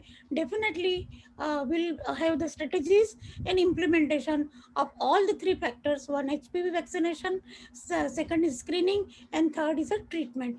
So with this, thank you very much for being such an excellent faculty, and it was a pleasure listening to you. Over to the chairpersons of the Dr. Sarita. Over to you now. Sarita and Geeta, where are they? Ma'am, I don't see Sarita ma'am around. No. Organizers, no, there should be organizers. I am handing over the. Abba, you take over. Abba ma'am, if you can just unmute yourself once. Abba, you can start the next session. Thank Yes, you. ma'am. Yes, ma'am. Yeah, ma'am. Thank you so much. Yes. Thank you so much, Mandakini ma'am. Thank you for those excellent sessions. It's a great privilege and honor that I have been bestowed today to take you forward for the next panel discussion, which is on the global strategies for advancement and advocacy. And to head this panel as a moderator, we have Dr. Murthy ma'am. Dr. Amit, could you please play the slide? I would like to introduce Padmini Murthy ma'am. She's the professor and global health director of the New York Medical College. She has been the first Indian-born American Secretary General of the Medical Women International Association in 100 years. She has been the global health lead in the American Medical Women's Association. She's the first Indian-American recipient of Elizabeth Blackwell Award. She has delivered Dr. Mary Katadur, Dr. Jerusha Girard, and Dr. Umi Kolabawala orations. She has been the chair-elect of the International Health Section of the American Public Health Association. She has published widely on multiple platforms and has even authored and edited 4 books. She is the proud recipient of the Betha Van Hoosen Award from AMWA for exemplary service to AMWA and women. She is consultant to United Nations Population Fund and a yoga practitioner. We welcome you, ma'am, and may I request you to take over for moderating the further panel. Thank you so much, Dr. Abba. Thank you, everybody. First of all, I would like to say thank you to Dr. Usha Saraya. It's always great. I mean, when you said you'll go ahead with it, there was no doubt in my mind that you would take the program and run with it. And I would also like to thank Dr. Leslie Regan for your very inspiring presentation and laying the ground. And also Vivian, to you, congrats to all the colleagues for doing that. And thank you to all the previous speakers.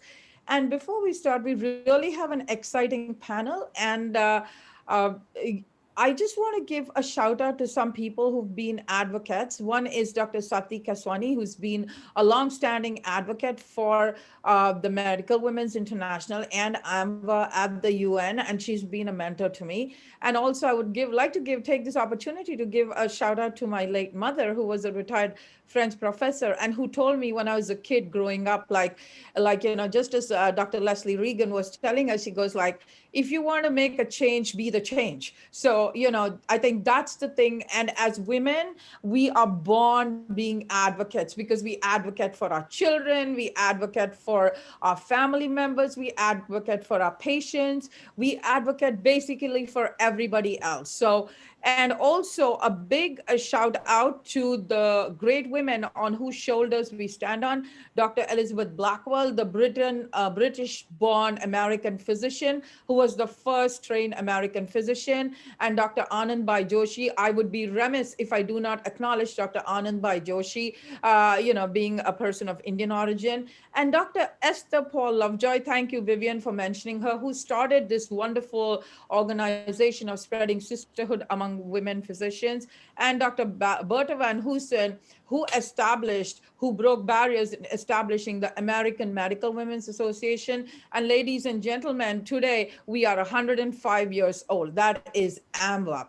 So thank you so much. Without much ado, we have a set of questions for our esteemed panelists. And I will just give a brief introduction about each panelist as they're talking, very brief. I would first like to call upon Dr. Yamini Alsi. I will be asking you the first question. And we have 3 sets of questions, dear audience, and each person will get a chance to answer the question. So, Dr. Alsi, thank you so much. As the current president of AMWI, thank you for being the silent but strong force in making sure women in your organization do what they're doing so well. And personally, it's a privilege to know you. And so as a woman physician, can you kindly indicate briefly how the targets of Sustainable Development Goals 3, that is health and well-being for all at all ages, are being promoted by advocacy efforts in your region? Thank you. And may I request those who are not speaking on the panel to mute yourselves? Thank you so much. Thank you, Minnie. The targets of SDG 3, health for all at all ages, are being promoted by India. Of course, we are part of it. Ayushman Bharat was launched as recommended by National Health Policy in 2017 to achieve the vision of universal health coverage and to meet sustainable development goals. Leave no one behind is the motto of the plan. Many schemes have been started to curb the differences in education, financial empowerment, and independency so as to reach the unreached. Reproduction and child health program to promote health of mother and child and their survival was launched in 1997. Today, our the maternal mortality in 2017 was 122 per 100,000 live births. Infant mortality rate is 33 per 1,000 live births, and under 5 maternal mortality rate is 37 per 100,000 live births. I know at present we are quite far away from the SDG 2030, but we are trying to achieve the same. India has 28 states and 8 union territories. Each state and union territory has different geography, tribal area, hilly area. It's difficult to reach every area on the same pattern. And to ensure the health facility, government has upgraded primary health centers. Each center serves 3,000 to 5,000 population for the primary care, RCH programs, immunization, contraception, nutrition. The MMR or IMR are different for all the states according to the area and the of the state and union territories. Many times we face natural calamities which bring down our progress. Because of the Corona-19 pandemic, our progress is achieving SDG 3 may be delayed but we are trying our best to provide health for all at all levels. And as a medical women physicians, we are working hard with the government of India. Thank you. Thank you so much, Yamini, for giving us that very clear snapshot. And the next person I would like to call upon is Dr. Vandana Valvekar, the past president of AMWI. Vandana, I would like to thank you so much for all your work in helping women and being a great professor and mentor to so many. And it's again great to know you. And even though we are far away, we are all virtually connected. So I think one of the things I would like to say is that Zoom, again, they're not paying me to talk about it. All virtual platforms have become our COVID connector. So over to you, Dr. Valvekar, and it's the same question. Would you like me to repeat it, ma'am? No, I think I will continue from Yamini. No, it's okay. Okay. Thank you so much. Thank you. Thank Please you. go ahead. Thank you, Minnie, for the this thing, for the panel and question. Now, I want to say, in addition to this, Niti Aayog is a government organization which monitors the SDG 3 targets and keeps it in control. Dr. Yamini has said about the maternal and child death. Looking at the other aspect of this thing, we have found that the HIV incidence in the country has gone down from 0.47 to 2.57% of the population. That is one achievement. At the same time, we have NCDs, which have been mentioned a little earlier, which is becoming still a 18% this thing, and we are still far away from that. And the third thing that I would like to say is that it is giving rise to cancer, it is giving rise to tuberculosis, which is again a little problem with 2.1 million active cases in the country. So this is the Niti Aayog evaluation of the targets. And what are we doing about it? They're doing about it organizations like FOXY, which is the Federation of India OBGYN, IMA, which is the Indian Medical Association. More importantly, AMWI also gives cancer detection camps. As we all know, we have the Anemia Free Bharat project, which is doing very well, and we have found today that that has given rise to a significant reduction and awareness not only in pregnant women but also in women who are attending hospital deliveries. Most importantly, the BMC, or the what is not BMC, the municipal organization of the state, they are doing mandatory vaccination, and that is how we have managed to eliminate smallpox and polio. And we are well on our way to be doing this BCG vaccine, which is mandatory for all children. So that will go a long way. I believe there is a small indication that BCG may be helpful in the COVID responses also. That has been said by the this thing. Incidentally, one of the members is my son-in-law. But anyway, but that also has made a little difference as far as the evaluation is concerned. So this is our intake as far as this is concerned. As far as Ayushman Bharat is concerned, 7.8 lakhs people, women, have taken advantage of the insurance facilities and the welfare centers by way of medical help, by way of counseling, etc., at little or no cost. That would be the initial. Thank you, Vandana. Thank you so much. And I think by talking about this program, you did talk about the importance, and you linked the social determinants with advocacy efforts. Thank you so much. Our next speaker I would like to call upon is Dr. Bettina Fleiterer, past president of Medical Women's International Association. And Bettina has been amazing in working day and night with Dr. Marissa Daniels on our website, which hopefully will be launched soon. And again, Bettina, would you like me to ask you the question, or you would just pick up and go on like you do? You just run with it, right? Bettina, can you unmute yourself? Please.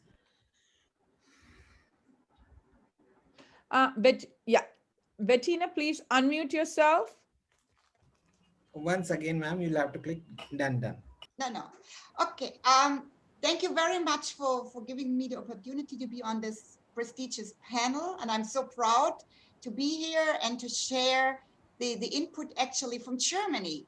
And the question, how is health for all at all ages are being promoted by advocacy efforts in Germany.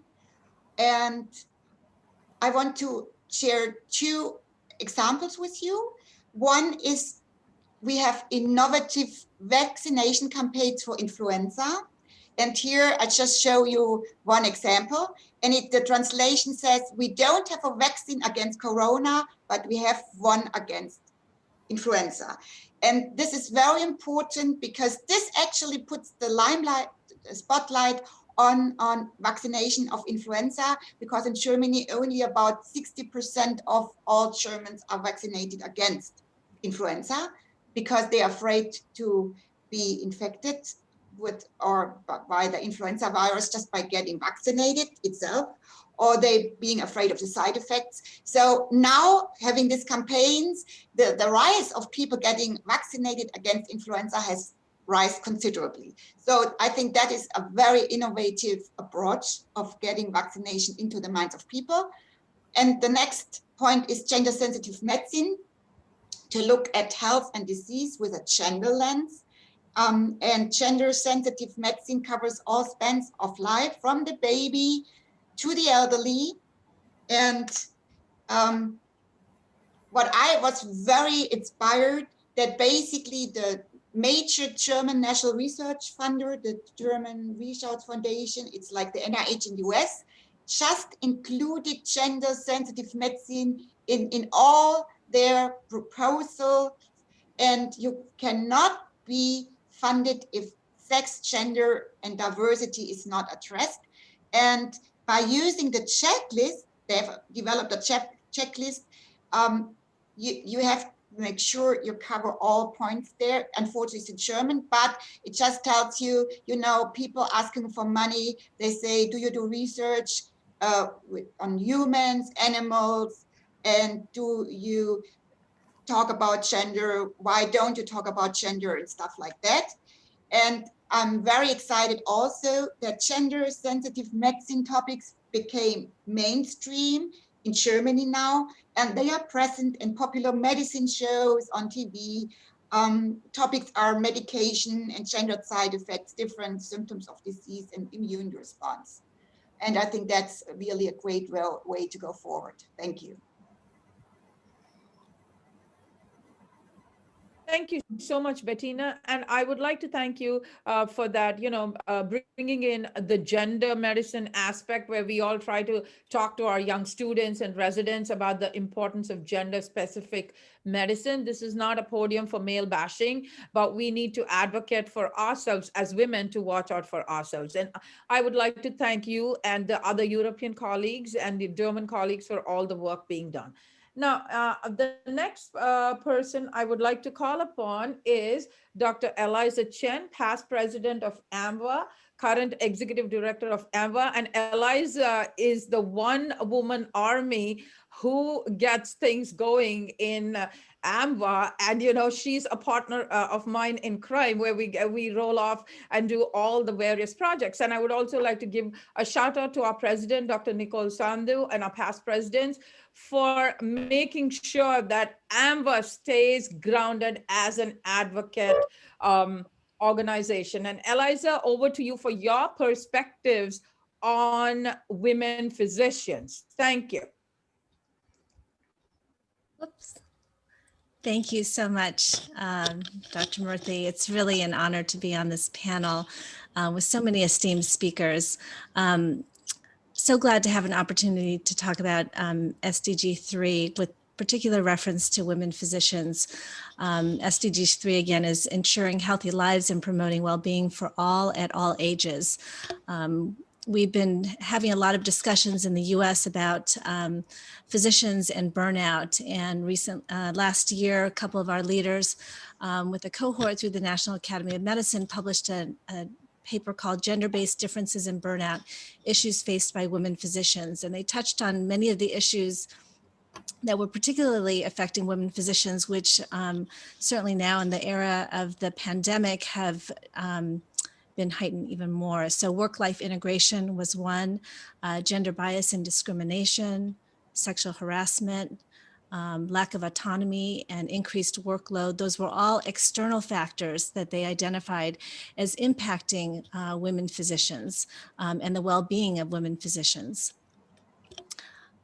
In addition, AMWA has been working on specifically on the issue of mental health and the fact that many physicians in the US do not seek treatment for conditions that they may need help with because of fear of losing their medical license. And so one of our big initiatives is trying to advocate through the different state medical boards to see how we can ensure that the questions that are asked do not prevent physicians from seeking the care that they need.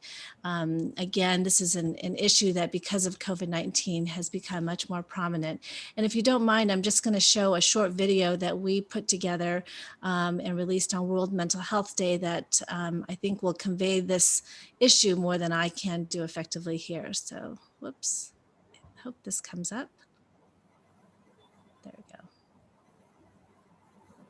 Ma'am, you can stop sharing this slide and then share your video.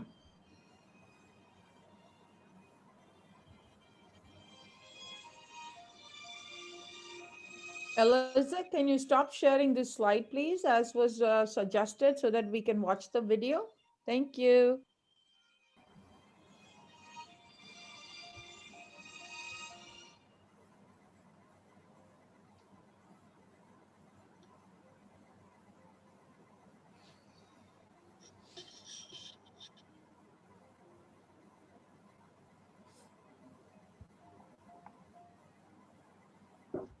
Dr. Amit, can you? Ma'am, I've stopped sharing her PPT, but she need to actually, ma'am, you will have to share your video. This slide is only the slide. Okay, sorry, hold on. Let me figure this out. Yeah.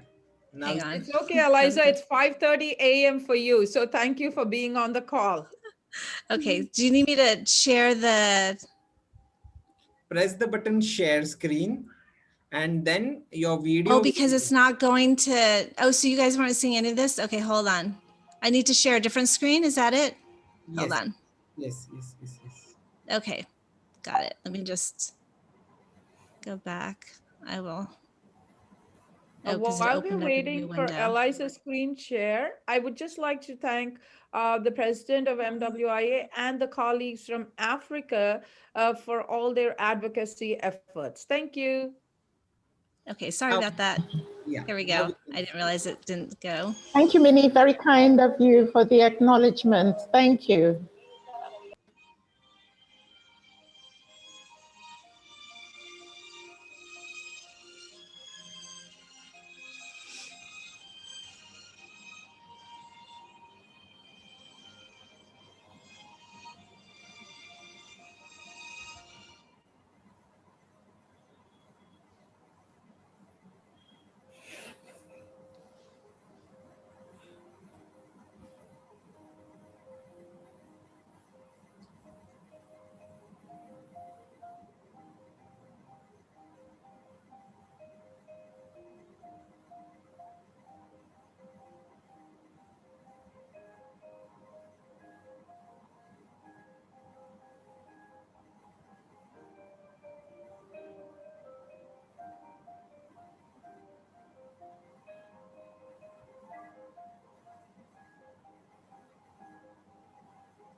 And we called the initiative Humans Before Heroes because even though so many people praised physicians for being heroes, especially during the pandemic, we wanted to raise awareness of the fact that we're humans before heroes. And sometimes the hero theme can be even more isolating for physicians, particularly when they need a place and a space to talk about challenges and when they don't feel like heroes at all. So this is one of our wellness initiatives that we're working on in AMWA.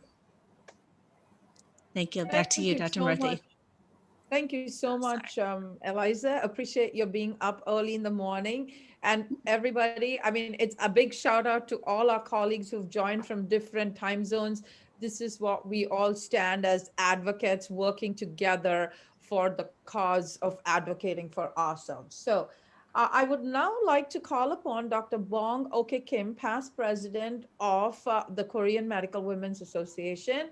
And Bong has been a great heroine, unsung one. I just want to highlight what she has been doing as the person who started, set up the whole COVID hospital in Korea and treated so many people effectively in spite of, if I may say, hurting yourself, Bong. So thank you so much to you and all the Korean colleagues for all the work you do.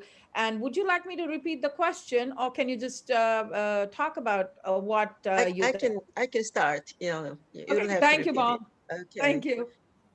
Dr. Usha Saraya and Melekni Mini and Yamini Alsi and Mini, my friend. It's so nice to be here. And thank you for inviting me to this wonderful meeting. In Korea, Korean Medical Women's Association does not tightly or in frontline handler for their SDG 3, but Korean Association is working very closely with Girl Scout Korea and YWCA for promoting their women's health in all ages. And recently, at their pandemic time, a cartoon book was published in the title of The Safe Life at the time of COVID-19 for their teenagers with disabilities. And I'm a specialist in rehabilitation medicine. I really have a heart for the people with disabilities. So that is one reason that we started to do that. And that was published and spread it all over the world. And for their higher level advocacy, we, among the members of the Korean Medical Women's Association, we have only one, the congresswoman among the 300 in total in National Assembly, Dr. Chen, who is a past president of YMWIA, became their congresswoman June 2020. So she's a really good advocate for making legislation or amending the laws in terms of their promoting health for the both genders and all ages. So we are hoping to be working with her while she's in the Congress, and we will have the more congresswomen for really they're promoting the work in the higher level. Thank you. Thank you so much. Thank you, Bong. And now our last, but in no way least, is Dr. Desiree Yap from Australia. And Des, a big shout out to you and all the Australian colleagues for all the ongoing advocacy work you have done, especially with regards to women's health and cervical cancer, as was mentioned earlier. So over to you, Des. Cancer. Ma'am, please unmute yourself. Yes, I'm getting there. Thank you, Minnie, and thank you, everybody, particularly for inviting me. Not quite so easy to go last, though. I would say that in terms of the Goal 3 and certainly the Western Pacific region is that we're very diverse. You know, Australia is a high income country with universal health care and, you know, very strong, relatively strong. We complain about it all the time, but actually relatively strong public health infrastructure. So from the point of view of how is that all hung together? Well, certainly in Australia, we're a lot like Eliza was saying in the United States, is that women have been disproportionately affected by the pandemic, and that is probably one of the primary problems from that, and that there is a lot of talk at government level about how to redress some of that, because most of the assistance that went to the community was in fact aimed at men. So it was about stimulating construction and those kind of male-dominated industries, despite the fact that many more women actually lost their jobs and had to go home and care for their children. And there's all the similar problems about people being at home. If they're in, you know, poor relationships, they're trapped at home. All of those things are, I think, been a universal issue, irrespective of the wealth of a country. And that, of course, then feeds back, as Bettina has also said, into the gendered issues of that we all share, and that it doesn't matter how wealthy the country is, many of the principles are the same, just clearly worse outcomes as infrastructure becomes poorer, as countries have lower incomes. We're very fortunate that the government is planning a universal but staged rollout of the vaccination, probably starting in January. They've already, you know, prepaid for doses and are organising who will get it first, and then down the line in terms of priorities and how that will be distributed. We have, as I said, a strong public health infrastructure that they can piggyback those things onto. My major concern, I guess, is not so much for us. We share the same as most of the challenges that the Western and high income countries have had. But my concern is for our wider region, where not all of the countries have the same blessings, I guess you could say. So I don't know that we know so well what's going on in some of the, so if I say, thinking of Papua New Guinea and some of the Oceania countries, whilst meanwhile, you know, we have great responses in Taiwan and Korea and all of those places. So yes, it's kind of complex, but I think everybody's sharing the same things, really. Thank you, Des. And again, a big shout out to you and everybody else from Western Pacific for staying awake, because it's like your bedtime. I mean, this is it, like Zoom's connecting all of us, but it's like the time zones. And thank you for mentioning the regions of Western Pacific, which are not that well known to the rest of the world. Again, a shout out to all the colleagues from the Western Pacific for all the work you do. And I would be remiss if I did not specifically mention Dr. Shelly Ross and Dr. Waltrod, may her soul rest in peace, for all past SGs, for all the advocacy work they have done in you know, pushing MWIA. And now we go on to our second question. And again, I will call upon Dr. Yamini Alsi. So Yamini, can you outline briefly what, in your opinion, are some of the health challenges faced by women in your region, and what is the role of women physicians to work in local communities, to promote efforts where we look at gender harmony and equity? And I would also like to throw in a term which is more and more being used in the UN, you know, having been associated with the UN, representing Amba and MWIA, is the term which is being used by a lot of us is now gender harmony, because we work harmoniously to make sure that there is equity. So Yamini, thank you for your remarks. Mini, you know, this India is a developing country. So there are many challenges women face, especially in rural areas. We are talking about the rural areas. This about the education. Although education, our literacy rate is very low in rural areas as compared to the urban. So we see that they are not aware about the health education. They are not about their own health.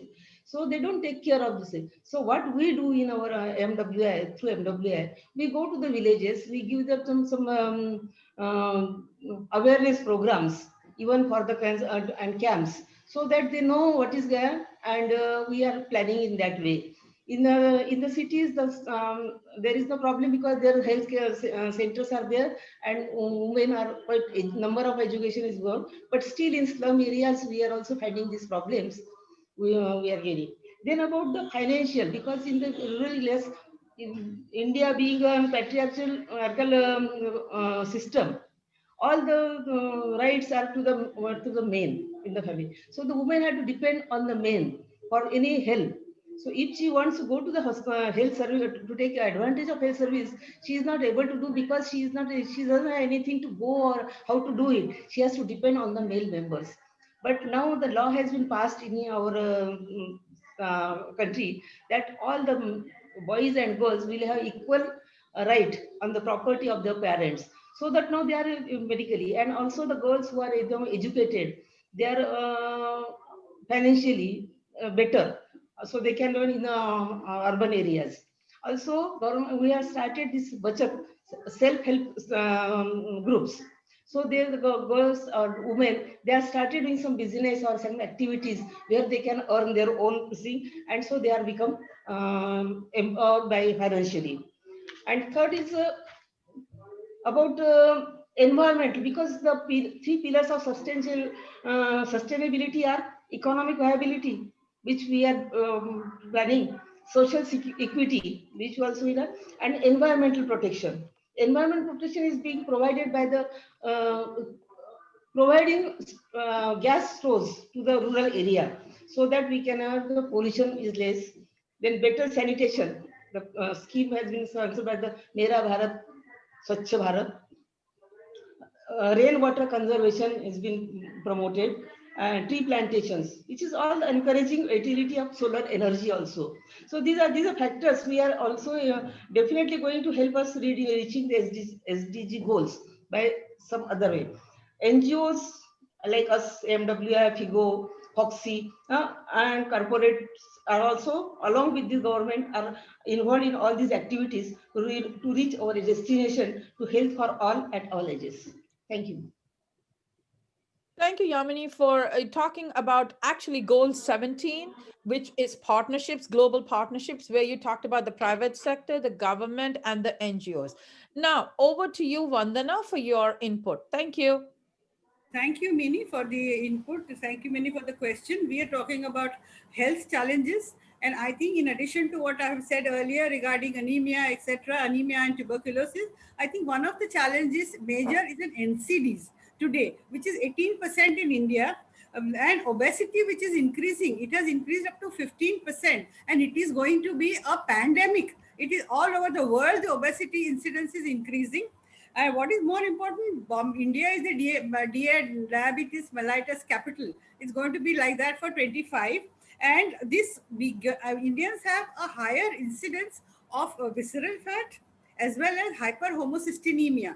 These are health challenges which we need to address to minimize this in Indian population in whichever country that they are. And to this end, there a lot of organizations are looking at it, like FPI or Foxy, and we shall discuss it in a minute. But we talked about gender harmony. Our gender disadvantages begins intrauterine. Everybody wants a son. So therefore, ultrasound detected the female fetus and they were aborted. So this female feticide was brought down incidence by the act of PCPNDT, and this was very, very effective. That was one. The second thing was these woman was given the legal right to abort herself for an unwanted pregnancy up to 20 weeks. Now, this was originally not allowed unless the husband and everybody agreed. The third was the violence, the sexual violence raised to about 15 to 17% in all sexual or domestic violence raised to that. And that the women were given an independent right to go to the police station, allege an FIR, and the aggregators were punished, and they are being punished. And this is, I think, a significant help to the women as far as we are concerned. And there's another disastrous thing which has been there. Trans caste and trans religion marriages were believed to be not done, and therefore the children, the boys as well as girls, were killed by way of honor killing. This was more prevalent in Madhya Pradesh and northern countries, and this has been also brought to legal punishment as far as the aggregators are concerned. So I think these are some of the things that we have looked at. And then the slogan of Beti Bachao, Beti Padhao, as Dr. Yamini said, that gives rise to her uprising or, upgrading her status in society. And this is the gender equality efforts that we have been doing in India. this is very important. Thank you so much, Vandana. And thank you so much for talking about the missing women, which was penned by one of, your countrymen and mine too, Dr. Amartya Sen, when he said 100 million women are missing. Right. And just for the guest to translate, if I may, Vandana, Beti Bachao, Beti Padhao is save a girl child and educate a girl. So this is the thing. Thank you so much for that. And again, the next question goes to Bettina, and thank you for sharing your slides, Bettina. Yes, the question was what are the health challenges faced by women in Germany, and what is the role of women physicians to work towards improving the healthcare communities? Well, the role of female physicians, well, they're mostly female, and therefore, women play a major role in taking care of people. And the major health challenges is the collateral damage related to the COVID-19 pandemic in the moment, as well as the pandemic of domestic violence, as we heard before, which was high before and actually is even higher now.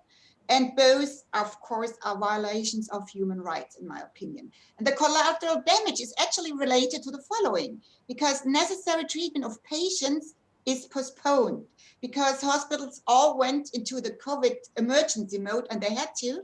But unfortunately, necessary diagnostics and treatments and radiation treatments were not done on patients, for instance, on cancer patients.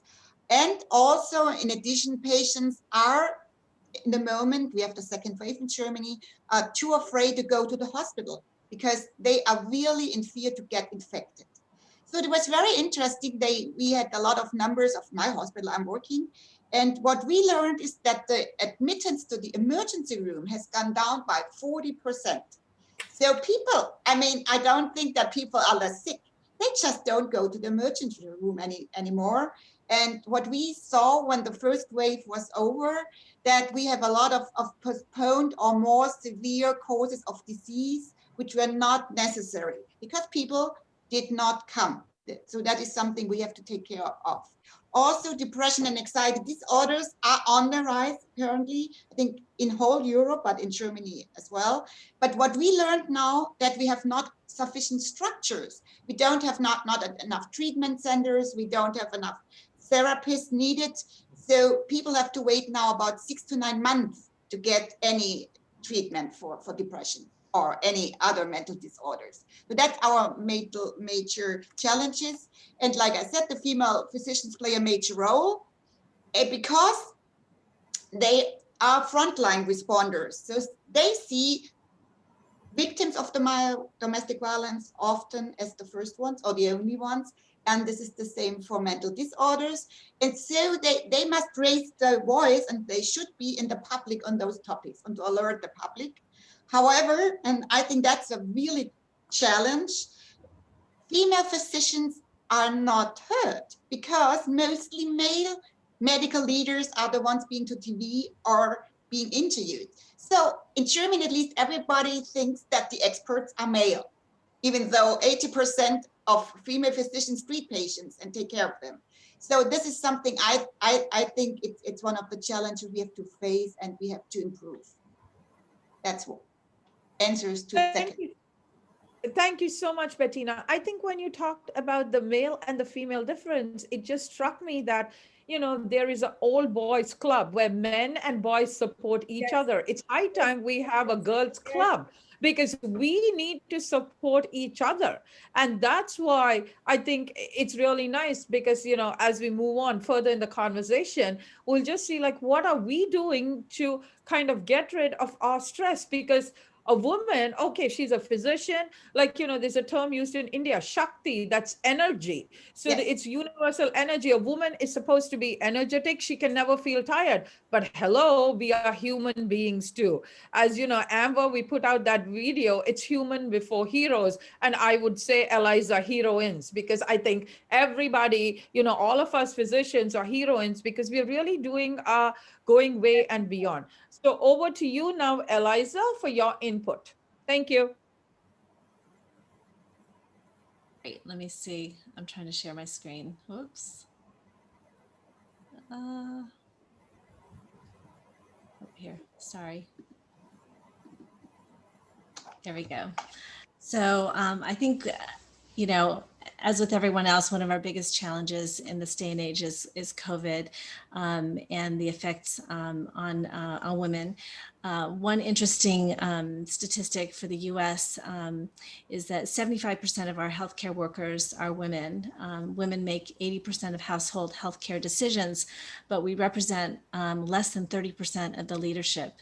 And so many of the issues that we've been talking about in the US as a professional medical association are getting adequate PPE, PPE that will fit women because a lot of the PPE doesn't fit, and especially because women are the primary healthcare workers, but they're also taking care of their families. And so the impact, at least in our country, on women has been staggering. So in addition to that, as you all probably saw in the news, we had some big events going on in the US that really, the country really woke up to issues of racism in a way that has never been seen in this country before.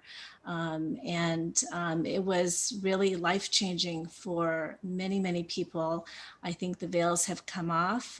We've even seen how racism has permeated medicine, from things like how we measure GFR in kidney function to some of the other things that we have just been doing for so many years that were never questioned. Now things are being questioned. And so, so in addition to dealing with the pandemic, we have another layer of looking at how the pandemic has been affecting different groups in the US, particularly underrepresented groups are getting particularly hard hit. And so working together to help those communities and ensuring that they get the care they need. In addition, I have to say it's very exciting. I was just on a call this week with a Groupon Vaccines and with folks from Pfizer, and so excited to hear what's happening. In fact, launching today in the US is a social media campaign about the vaccine and the rollout of that. So do follow our AMWI Twitter. We'll be having some things about that. In addition, the other areas that affect women, we still have a lot of issues affecting kind of the lifespan of women. So reproductive health issues, access, equity, maternal mortality for a developed country. Our rates are not what they should be. So, and you know, we're really looking into that to try to help fix that. We have some new issues looking at menopause and the fact that that generation of women really has not, many of the issues and concerns that they have haven't been addressed by their physicians, and so looking to change that. We also have initiatives working on human trafficking and education of human trafficking. Many of those trainings are virtual, so we hope that our international colleagues can take advantage of that. And of course, then there's also the chronic conditions, diabetes, heart disease, and so many other things in the US. Back to you, Dr. Murthy. Thank you, Dr. Chen. And I just wanted to say that one of the things you talked about is racism. And I think women, minorities have a double whammy. And unfortunately, we have seen that with COVID. You know, this racism is a chronic disease, which is slowly being addressed. And racism is in so many forms all over the world. So thank you for those remarks. And now, Bong, I will turn the mic over to you. Thank you so much. Okay, Korea has their very unique medical insurance system. We have only one government-run medical insurance. This is the only medical insurance we have in Korea. So most of their medical practices are covered. So many of their annual checkups are mandatory. So we have the very good data out of those annual checkups of most of the populations. So our all health condition is getting better. And for the physicians, 25% of the whole physicians are female. And for the medical students, we have 35%. So we have the increasing number of the young female doctors who in this generation do not understand there is a gender differences. So it is very difficult to mentor them, to groom up, to be working sufficiently enough in their professional world. So the Korean Medical Women's Association have been sponsoring and to mentoring them to groom them when for they can work better in the situation they face in when they are ready to practice. And recently for the corona pandemic, it is the thing that we never experienced. As the children do not go to school and childcare is not available as usual, the young housewives and young working moms are in disaster. So they are the worst, most vulnerable group these days. So female association of the women psychiatrists are gathered together to support them. I don't have the exact numbers yet, but it is a first movement. The female specialists get together to support the special disease, special female that who have their disease entities like depression, because that for these young people with the depressions, this is just silent killers. So we are very alerted to this phenomenon. I hope that the corona just ends up very quickly so that we can, end the other part of their problems. For the other health areas, I think that we don't have any special attention for as female physicians. We have any special attentions, but this is the growing consensus that the Korean Association should pay attention to those areas more. Thank you. Thank you so much, Bong. And before I pass it on to Desiree, I just would like to say that the demographics of the medical students has changed. When I first started teaching medical students 15 years ago, it was still male dominated. Now it's pretty much 50-50 or even 51% of women to 49% of men in the medical schools. While we should be happy about that, the sad part is it's so hard to find women as deans or heads of department and chiefs in male dominated. So we still have to work on that. So Des, now over to you for your remarks. Thank you. Thank you again. And everybody keeps really, I think, saying similar things that we are all sharing, Minnie, including the underrepresentation in senior levels. So I think we definitely mostly share far more than we might have differences in where we come from and our geography and cultures. What I wanted to comment on, which is a little bit, again, taking from Bettina and the US experience, is that, it's hard to divorce the issues of gender and economics, and also that you can have, like in Australia, strong legislation but still have an inhibited change, despite having legislation that, for example, supports equal opportunity and all of those things. So in Australia, the gender pay gap has really not changed. If anything, it's lately gone a little bit backwards. In 20 years, there is still, on average, about a 15% base salary gender pay gap. Action on equity has gone back a little bit in terms of the number of employers that actually take action on closing the equity gap.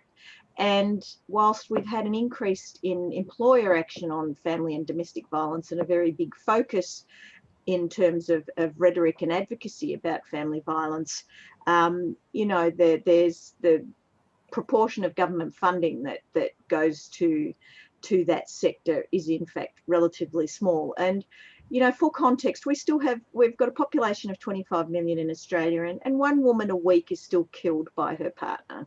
And again, despite a lot of advocacy around that in the past few years, we're not seeing much change in that. And of course, everybody's very worried about how much worse things have been with all the lockdowns that we've had here. In terms of other things that I think also affect medical women, all of these things also affect medical women, is that women, dominate part-time and casual roles. There is a bit of a push for employers to support more flexible work, but again, there's a gendered attitude about that that can be negative. And there's certainly only a very marginal improvement of gender balance in senior levels everywhere. Been a slight improvement in parental leave, but the pay gap in health is barely shifted. So, you know, medical women share many of the same pressures that all women share in each of our societies. And we are seen to have to come from a position of relative privilege, which we do. But the paradox is that within our own profession, we're still not treated that well, and that, you know, the whole idea of respectful relationships is still tricky professionally.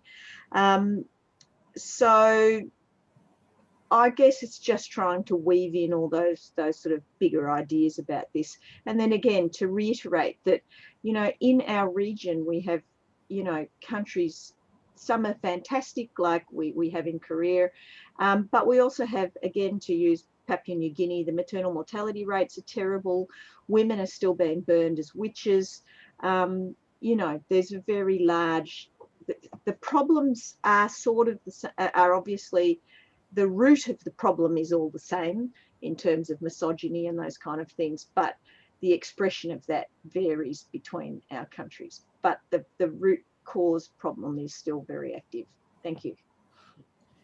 Thank you, Des. And thank you for bringing up the thing about VAW, that's violence against women. It's a 16 days of activism, you know, against gender-based violence as we head to, which started on the 25th of November, going to the 60th till December 10th, which is Human Rights Day. So I think this conversation is very timely. One thing I would like to say before I start our last round of questions is, you know, periods don't stop when they're pandemics. And one of the things I think when we're talking about the dignity of women, there's so many women and girls who don't have access to sanitary products, which is like really, you know, terrible. And this is something Amba is trying to work with one of our other NGO colleagues as to how can we promote use of recyclable pads. And we have our medical students also working on that. So I think this is something we really need to be thinking, because it's gender-based violence, and even not having access to a sanitary pad is also, in my opinion, very much an example of gender-based violence, because they don't have it because they're women. And why do we tax sanitary products and not other things? It's not a luxury good. So this is something we all need to be thinking about. And that being said, I move on to the last round of questions again, and I'm going to start with Yamini.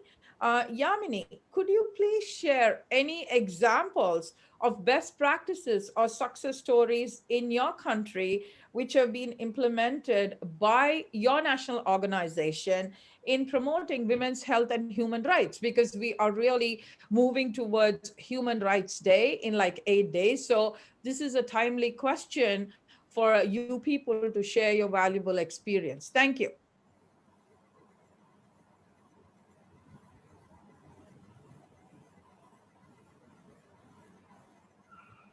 Yamini, please unmute yourself. Yeah. So just best example of introduction of ASHA in Natural Rural Health Nation. We are part of it. ASHA is an accredited social health activist. Originally, it was non-community health worker. It was introduced in 2005. She is the link between the society and health system. Asha is from the same locality where she belongs. One Asha is for 1,000 population. She is educated and trained for the RCS programs, and we have done the training of these Ashas, provided with basic drug kit like oral dehydration therapy, iron folic acid tablets. As you said, now sanitary napkins also they provide to the rural area. Asha mobilizes the community in accessing health and health related services available at Anganwadi, Subcenter, PSCs. At village level, she takes the support of women's community committees like us, like AMWI or Foxy, and we promote their activities. Gram Panchayat, peripheral health workers, and ANM and Anganwadi workers. So we have to go to them and talk to them, and that is how they are encouraging this.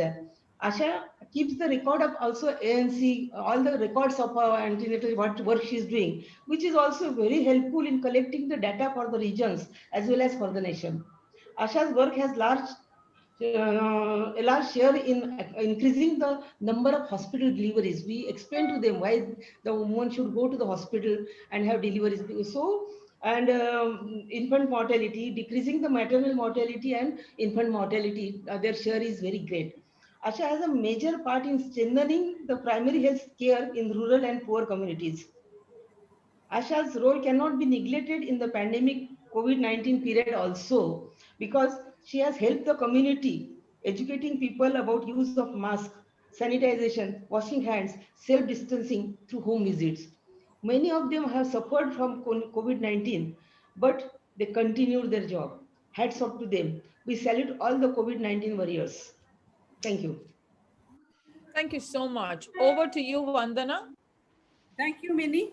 Yamini has evaluated some. I would like to evaluate some of the successes, though not 100%, by what the acts and laws have become. The original one was Sati, where the woman was supposed to burn herself at the pyre when the husband died. The law of Sati, or the act of Sati, is eliminated and Sati is banned today. The punishment of female feticide and aggregator, I have already mentioned. The right to abortion, I have already mentioned. As far as dowry was concerned, there was financial compensation to the husband, to the groom, for marriage. This has been abolished and banned, but it's still prevalent in certain areas, and it is going to go down. But the child trafficking and child sexual abuse by way of POSCO has significantly gone down, especially from northeastern states, where it used to be traveling. Those girls used to travel all over for prostitution, all over the country or even abroad. This has gone down significantly. And the last but not the least is verbal divorce. The husband had the right to say talak, talak, talak 3 times, and the woman was divorced. This was abolished by a Triple Talak Act in 2018, and a lot of women are very, very happy with it. So this is some of the part success stories that the government has established. As far as our organizations are concerned, we have achieved a significant amount by way of advocacy, by way of TV programs, by way of paper news directors, magazines, etc. And that has made a significant difference by way of counseling. And what is the presence in the job situation? Today, we realize that there are, in the corporate sector, 30% are women. 14.5% are parliament members of the parliament as of 2019, in the last parliament, that is, and the women's right to possess land, which was never there. Woman, the married daughter was not considered as one of the heirs. Now that has also been rectified as of 2017-18. So these are some of the best practices and things that law has made for India. And I think we have a long way to go, but we are a step forward. Can I just make one quotation? Sure, go ahead. Okay. Very quickly. Thank you. If you wish to achieve a target, or if you wish to awaken the country, you should awaken the woman. If the woman awakens, the family awakens. If the family awakens, the society awakens. If the society awakens, the nation awakens. This was Nehru which said, and I believe in it, that just like Eleanor said, and just like the other people said, we can do it. Thank you. Thanks, Vandana. Now over to you, Bettina.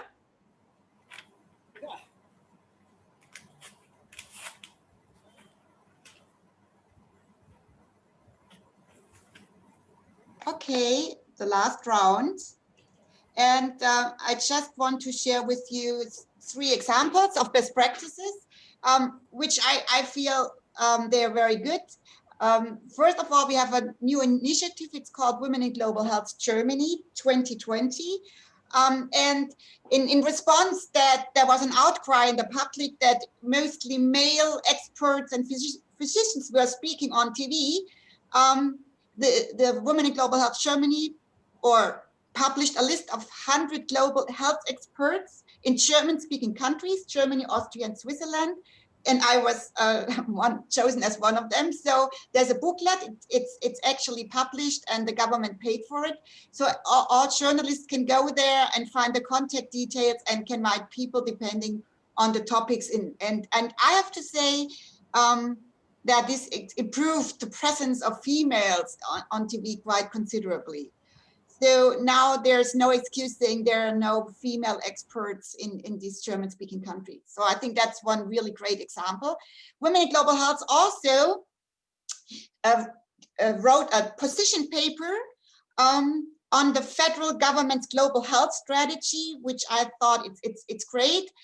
I don't want to go into everything, but there are three major parts. One is compatibility of work and family, and financial security. And, you know, it's all what Desiree and the other speakers said. It's all mapped out, and it has been given to the government as a policy and advocacy tool. Then women in leadership positions in the health sector, and migration of healthcare professionals. So I think it's really very important and gives great, great input. And like I said, I'm one of the 100 being in this organization, and we are working on these position papers to government and trying to change things. The next one is speaking of the pandemic of domestic violence. And we have there is a European Union project which developed training materials, and actually the Medical Women International is dissemination partner for the international training platform, and Edith Schwarzberger, the vice president for Central Europe, is on the advisory board. So we are really part of this as medical women to share our input and knowledge. And what's nice in Germany, we now developed a national German version with our own, you know, legal framework and stuff like that. And we just implemented a 28-hour student course in domestic violence for med schools, because domestic violence had not been taught before, and the first pilot was now developed and based on the trainings material. Yes, and I was basically doing it as my working group. And last but not least, the German Medical Women Association had a new campaign. It's called Pro Quota Medicine, More Women at the Top. And they advocate that in all executive and professional positions, a fixed quota of 40% being occupied by female physicians.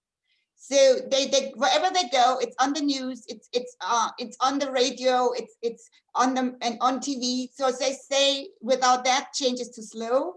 It has been also shown that if you don't do that, if you have not a top-down approach, you know, in combination with a bottom-up, you know, we make no advancement in 100 years. And also it's important to have female physicians leadership, because they are the ones more actively promoting women's health issues. And then this is one of the campaigns, you know, you cannot read it, but it just says it, like wherever you go, you find it.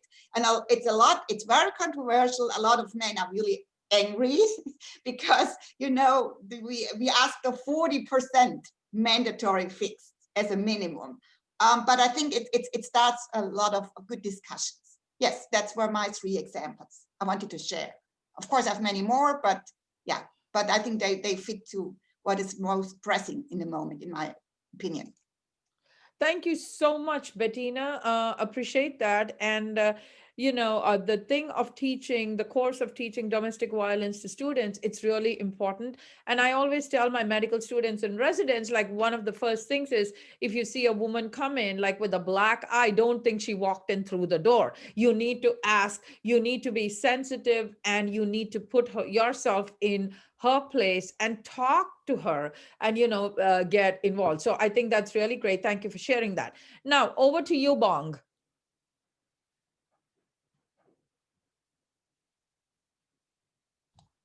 Bong, you need to unmute yourself. Thanks. For the human rights, the Korean Medical Women's Association established the Human Rights Center for 18 with their in collaboration with their Korean Association of their female lawyers. So when the medical women have a problem with the sexual harassment or something like that in their work site or environment, they can report to this center and we can get their legal assistance immediately with their collaboration of this medical Korean Association of the Female Lawyers. So it has been very beneficial, very helpful, but still we need to let their female doctors know more, because this is not so popular yet, but we think that there is a very important big step that we could make in the last 2 years. And the other thing is that their gender sensitive medicine is being included in their curriculum of the medical schools, the 40 medical schools in Korea. Okay, that's all. Thank you. Thank you so much. And now over to you, Eliza. You know, the last round, I can use the moderator's privilege to kind of just shake things up. So over to you now, Eliza, for your input. Thank you. Okay, sorry, let me get my screen up.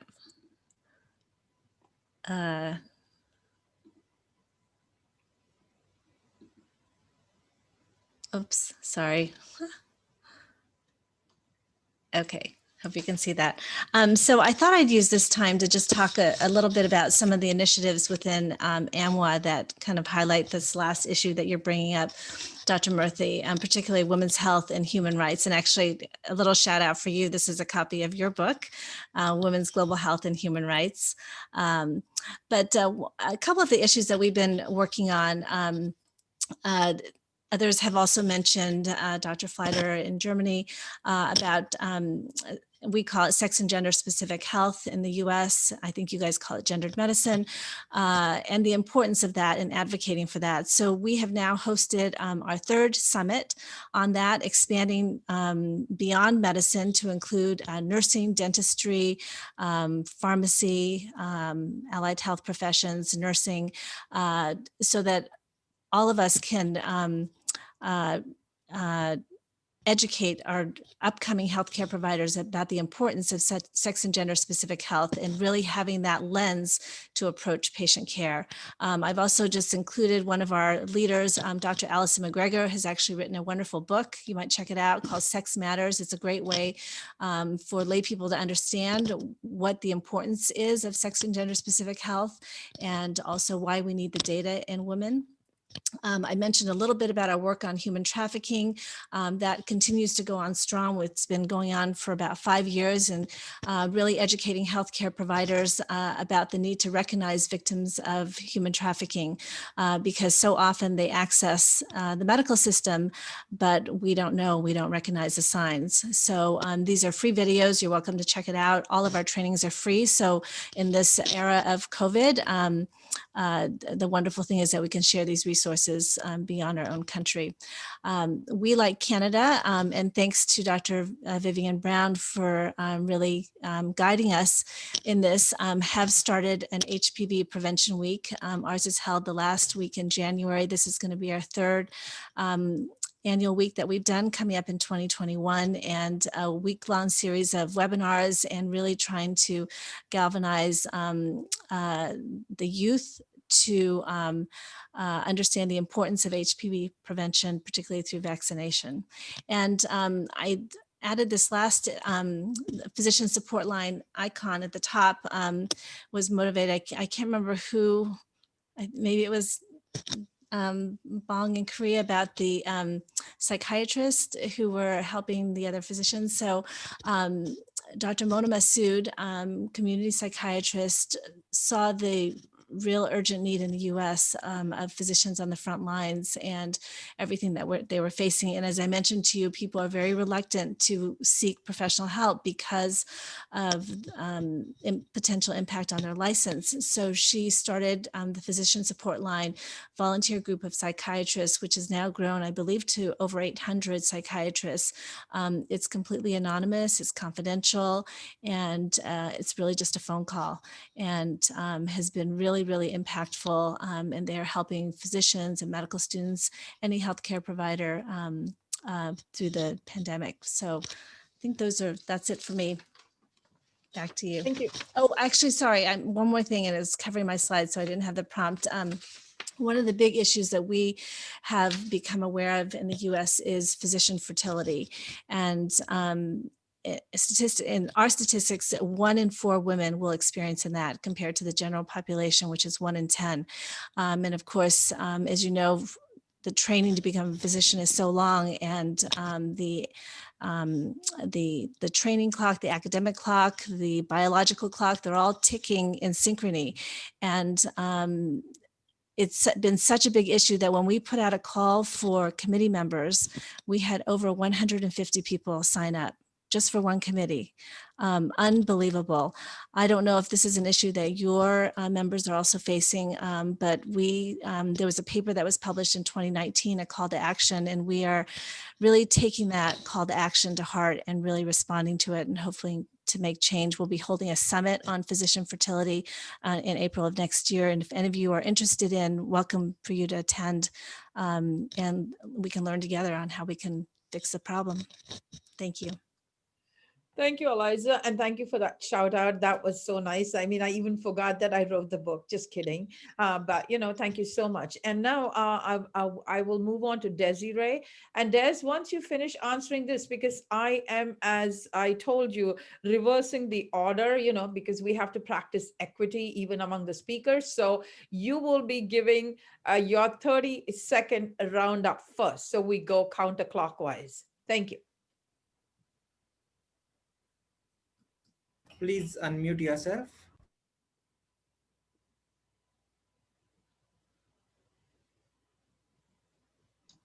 Sorry, I got excited trying to share the screen and unmute myself at the same time. And it's now nearly 1:30 in the morning, so I'm flagging a bit. So I was just going to talk about some of the work that the Australian Federation of Medical Women's been doing, and we're lucky to have the lovely Marissa Daniels, who's really done a lot of work on our website. And so I guess just quickly talking about some of the things that we've been up to. So, you know, Australia is a, you know, post-colonial country, and we have a lot of entrenched sort of still, I guess, unrecognised cultural issues about that. And our human rights record with our own Indigenous people, and indeed towards refugees, is not fabulous. And so AFMW has been trying to certainly do some work in what's called a reconciliation action plan, in basically, again, it's a process by which we work together to have better relationships with our Indigenous country people. And you can see on here about what we've been doing here. And the other thing that certain members of our council have been doing is a lot of work about putting out information about COVID-19. And also there's been Saturday during our lockdown, Victoria had we had 2 lockdowns. The second one was for 4 months.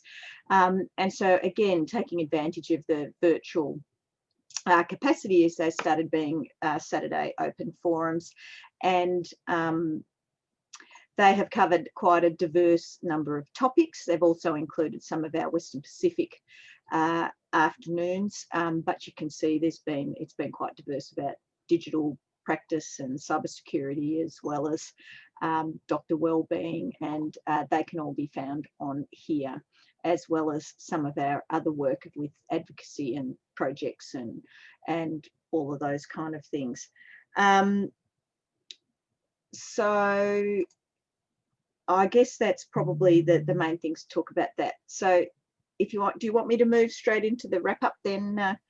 Yes, please do, Des, so that you can go back to bed and you don't accuse me of keeping you awake. Thank you. Look, I think that my main thing, I guess, listening to everybody tonight and thinking about all of the challenges that each of our countries have faced, both with COVID and without COVID, in terms of human rights and women's rights, and how that affects our capacity to practice, is that at the bottom of everything remains the issues to do with sort of patriarchal society and that misogyny that's either to an unsubtle or a subtle extent, depending on where you're living. And that certainly in the countries like ours, where there's been a lot of conversation, we're nonetheless not getting a lot of movement having achieved all the big things about, you know, women getting the vote and women getting into medical school and women specialising, we still can't really climb up to those higher levels. And I think that we really need to think about the conversations that we've now been having and whether there's somehow a different way that we need to think about what we're doing to try and move some of those conversations. But really, it's been lovely hearing from everybody tonight, and thank you very much for the honour of inviting me. Thank you so much, Des. Again, a big shout out to you and all the colleagues in Australia and the rest of the Western Pacific for all the work you do. And thank you for staying up so late. Thank you so much.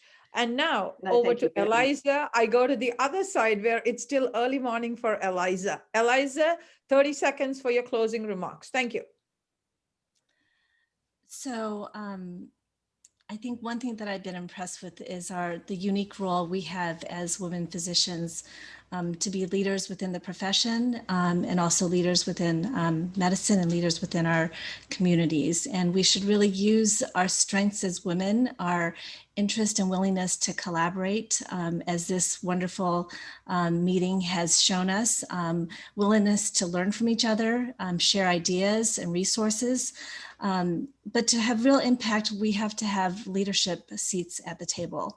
And we have a big gender gap in leadership here in the United States. We are working hard to try to fix that. We would love to share any insights from our work with all of you and also learn from you as well.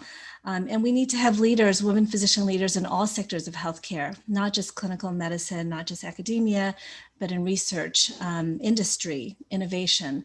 And we're working, at least here in AMWI in the US, to build those networks. Thank you very much. Thank you so much, Eliza, for getting up so early in the morning. Again, a big shout out to you, Amba colleagues, friends, and all our North American colleagues for all the work we do. Thank you again. And now, Bong, it's over to you. And I'm sure it's also like, yeah, it's not that late for you. Is it? Not as bad as that. So you have 30 seconds now. Thank you. Okay, I learned a lot tonight, and I'm so thankful that I could be one of these good panels. And I'll keep my good work here, and I admire everybody around us. And I really want to see you sometime next year after COVID. Thank you. Thanks, Bong. Stay safe. And thank you again for all the work you and the rest of our Korean medical women do. And a special shout out to Kuna too, and everybody else. Thank you so much. And now over to you, Bettina, for your 30 seconds. Thank you. Closing remarks. Yes, I just want to echo what Desiree and Eliza and everyone on the panel said. It's not enough to have an idea about good strategies and advocacy and doing the work. Like, you know, women, unfortunately, mostly the ones, I would always say the busy ants, you know, or the bumblebees in the woods, or they're doing the work, they're running and working and running and working. And then a male person comes and presents it. And I think that's what it's needed, that all the good things we heard today, that we come out of this bumblebee ant mode and go on the front and say, and raise our voice and says, well, we've done it, we are here, and we are needed, we are necessary. And I think that is what I feel is the best strategy we can do, to be not too shy and not to think bad of ourselves. We promote what we've done as association, as women physicians, and we have to teach males that we are there with a lot of self-confidence, and I think that's lacking. That's why I actually decided to present these examples that we actually, that's why we founded Women in Global Health Germany, just to go there to the press and the media and say, hey, look, why have you invited this guy? He has not as many competences as, you know, several of these women. And I think that's what I wanted to share with you, that we need to work on that strategy. Thank you. Thank you so much, Bettina. Again, thank you for all your work. To you, Manda, Meg, and especially big thanks to Marissa Daniels for the website, which is going to be up soon. And a big shout out to all our German colleagues and our European colleagues, and also our Latin American colleagues for all the work they do. Now, over to you, Vandana, for your 30-second closing remarks. Thank you.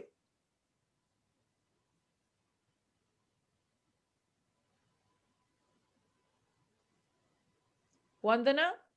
Ma'am, you'll have to unmute yourself. Dr. Vandana, ma'am, please unmute yourself.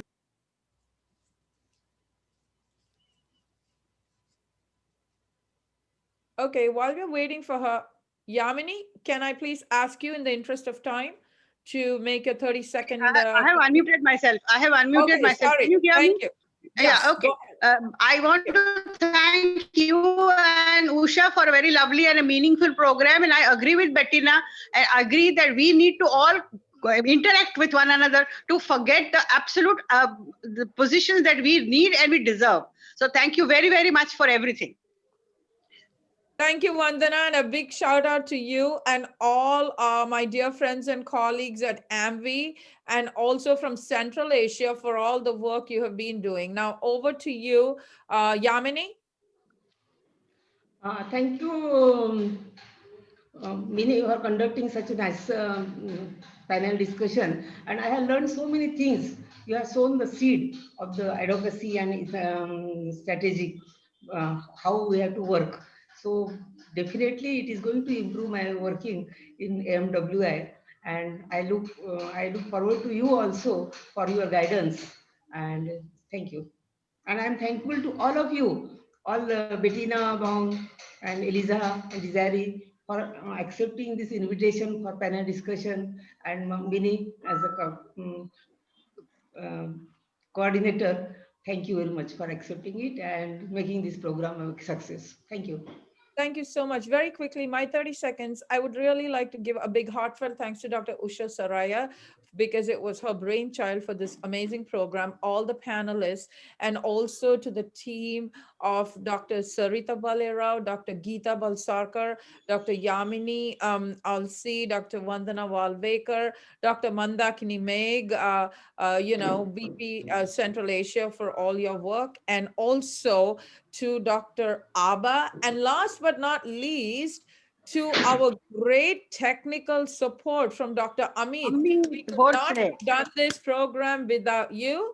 And the other thing I just want to say, we are all women advocates, we work, and then this is the thing. And sometimes we need to stop and say, yes, I need to take a break and think about myself. That's why I do yoga.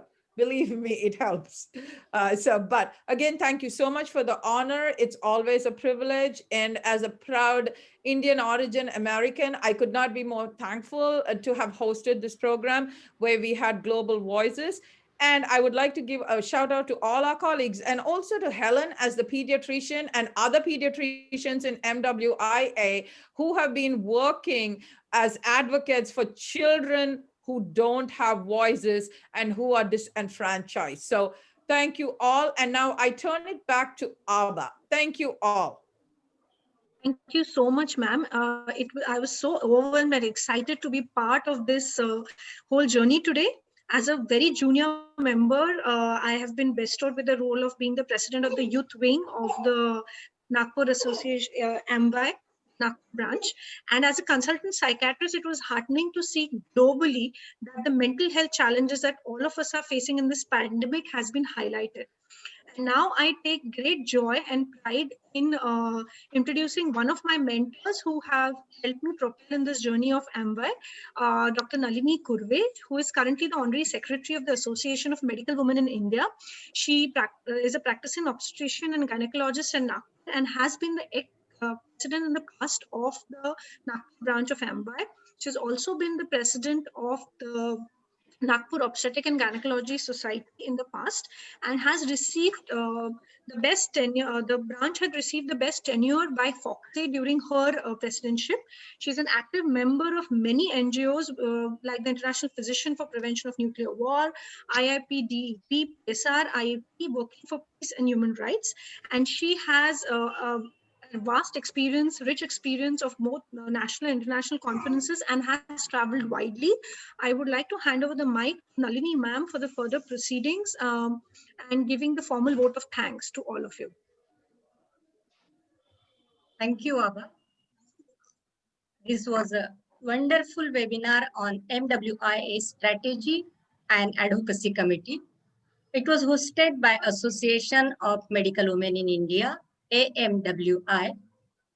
So on behalf of AMWI, I feel privileged to express my gratitude to all faculties, international and national, for sharing their time and expertise to enlighten us on global needs for advocacy and strategies in all health issues, from response to pandemic COVID-19, strategies for advancement of medical women, elimination of cancer cervix, and so on.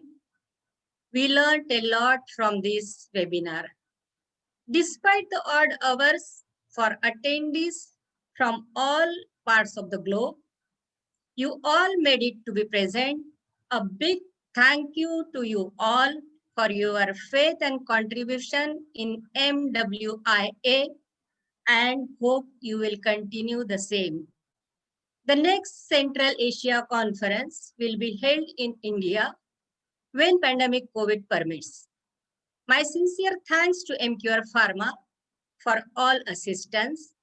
Thank you all, and we will be closing now. Good evening, good night, good morning, and good afternoon to all of you. Namaskar. Thank you. Thank you. Thank you so much. Thank you. Such a delight to have seen you all. Yeah. Thank you, Elinar. Thank you, Elinar, for being here. Thank you. Thank you so much. Thank you. Thank you. Thank you, Well Usha. done, Thank you. everyone. Thank Well you for being. Bye. I'm Thank you, Usha. proud of you Wonderful all. So webinar. proud Thank of you all. everybody. Thank you, Bulbul. Thank you. Yeah, Thank you so much, Usha and the team. Well done. You must have remembered Dr. Usha. Bulbul Well when you went to Calcutta Auntie for the Yeah, I conference last did. time. I said hi, Did we Bulbul. get I did do. we get I met you in 1915. Thank Did you. we get a group picture? Did anyone take a group picture? Please do. Did anyone Please take do. a screenshot? Yes, ma'am. I have Bye, taken Bang. screenshots and I have Bye, shared bye. with Dr. Usha. Oh, thank you. Thank you, Arid. Thank you. Thank you, Amit. I have to Welcome, leave. ma'am. Bye-bye. Amit, Bye-bye. well Bye. done. Bye, Well Bettina. done, Dr. Amit. Bye. Thank you, ma'am. Thank you, Amit, and Yeah, Thank you, Amit, Amit. this is So Dr. we Murthy. can I close. thanked you and I put a note on that too. I just want to make sure you heard that. Thank Of you. course, ma'am. Thank you very much for your kind words and to Thank everybody. you so much. No, it was you were amazing. See, even though we talk about women's advocacy, we need men like you to work with us. Thank you again. Thank you, ma'am. See you. Bahut shukriya. Shukriya, ma'am. So with your permission, Dr. Usha, ma'am, can I now close the session? So, yeah, Yes. yeah, we are closing it now. Namaste. Namaste. Thank you. Thank you.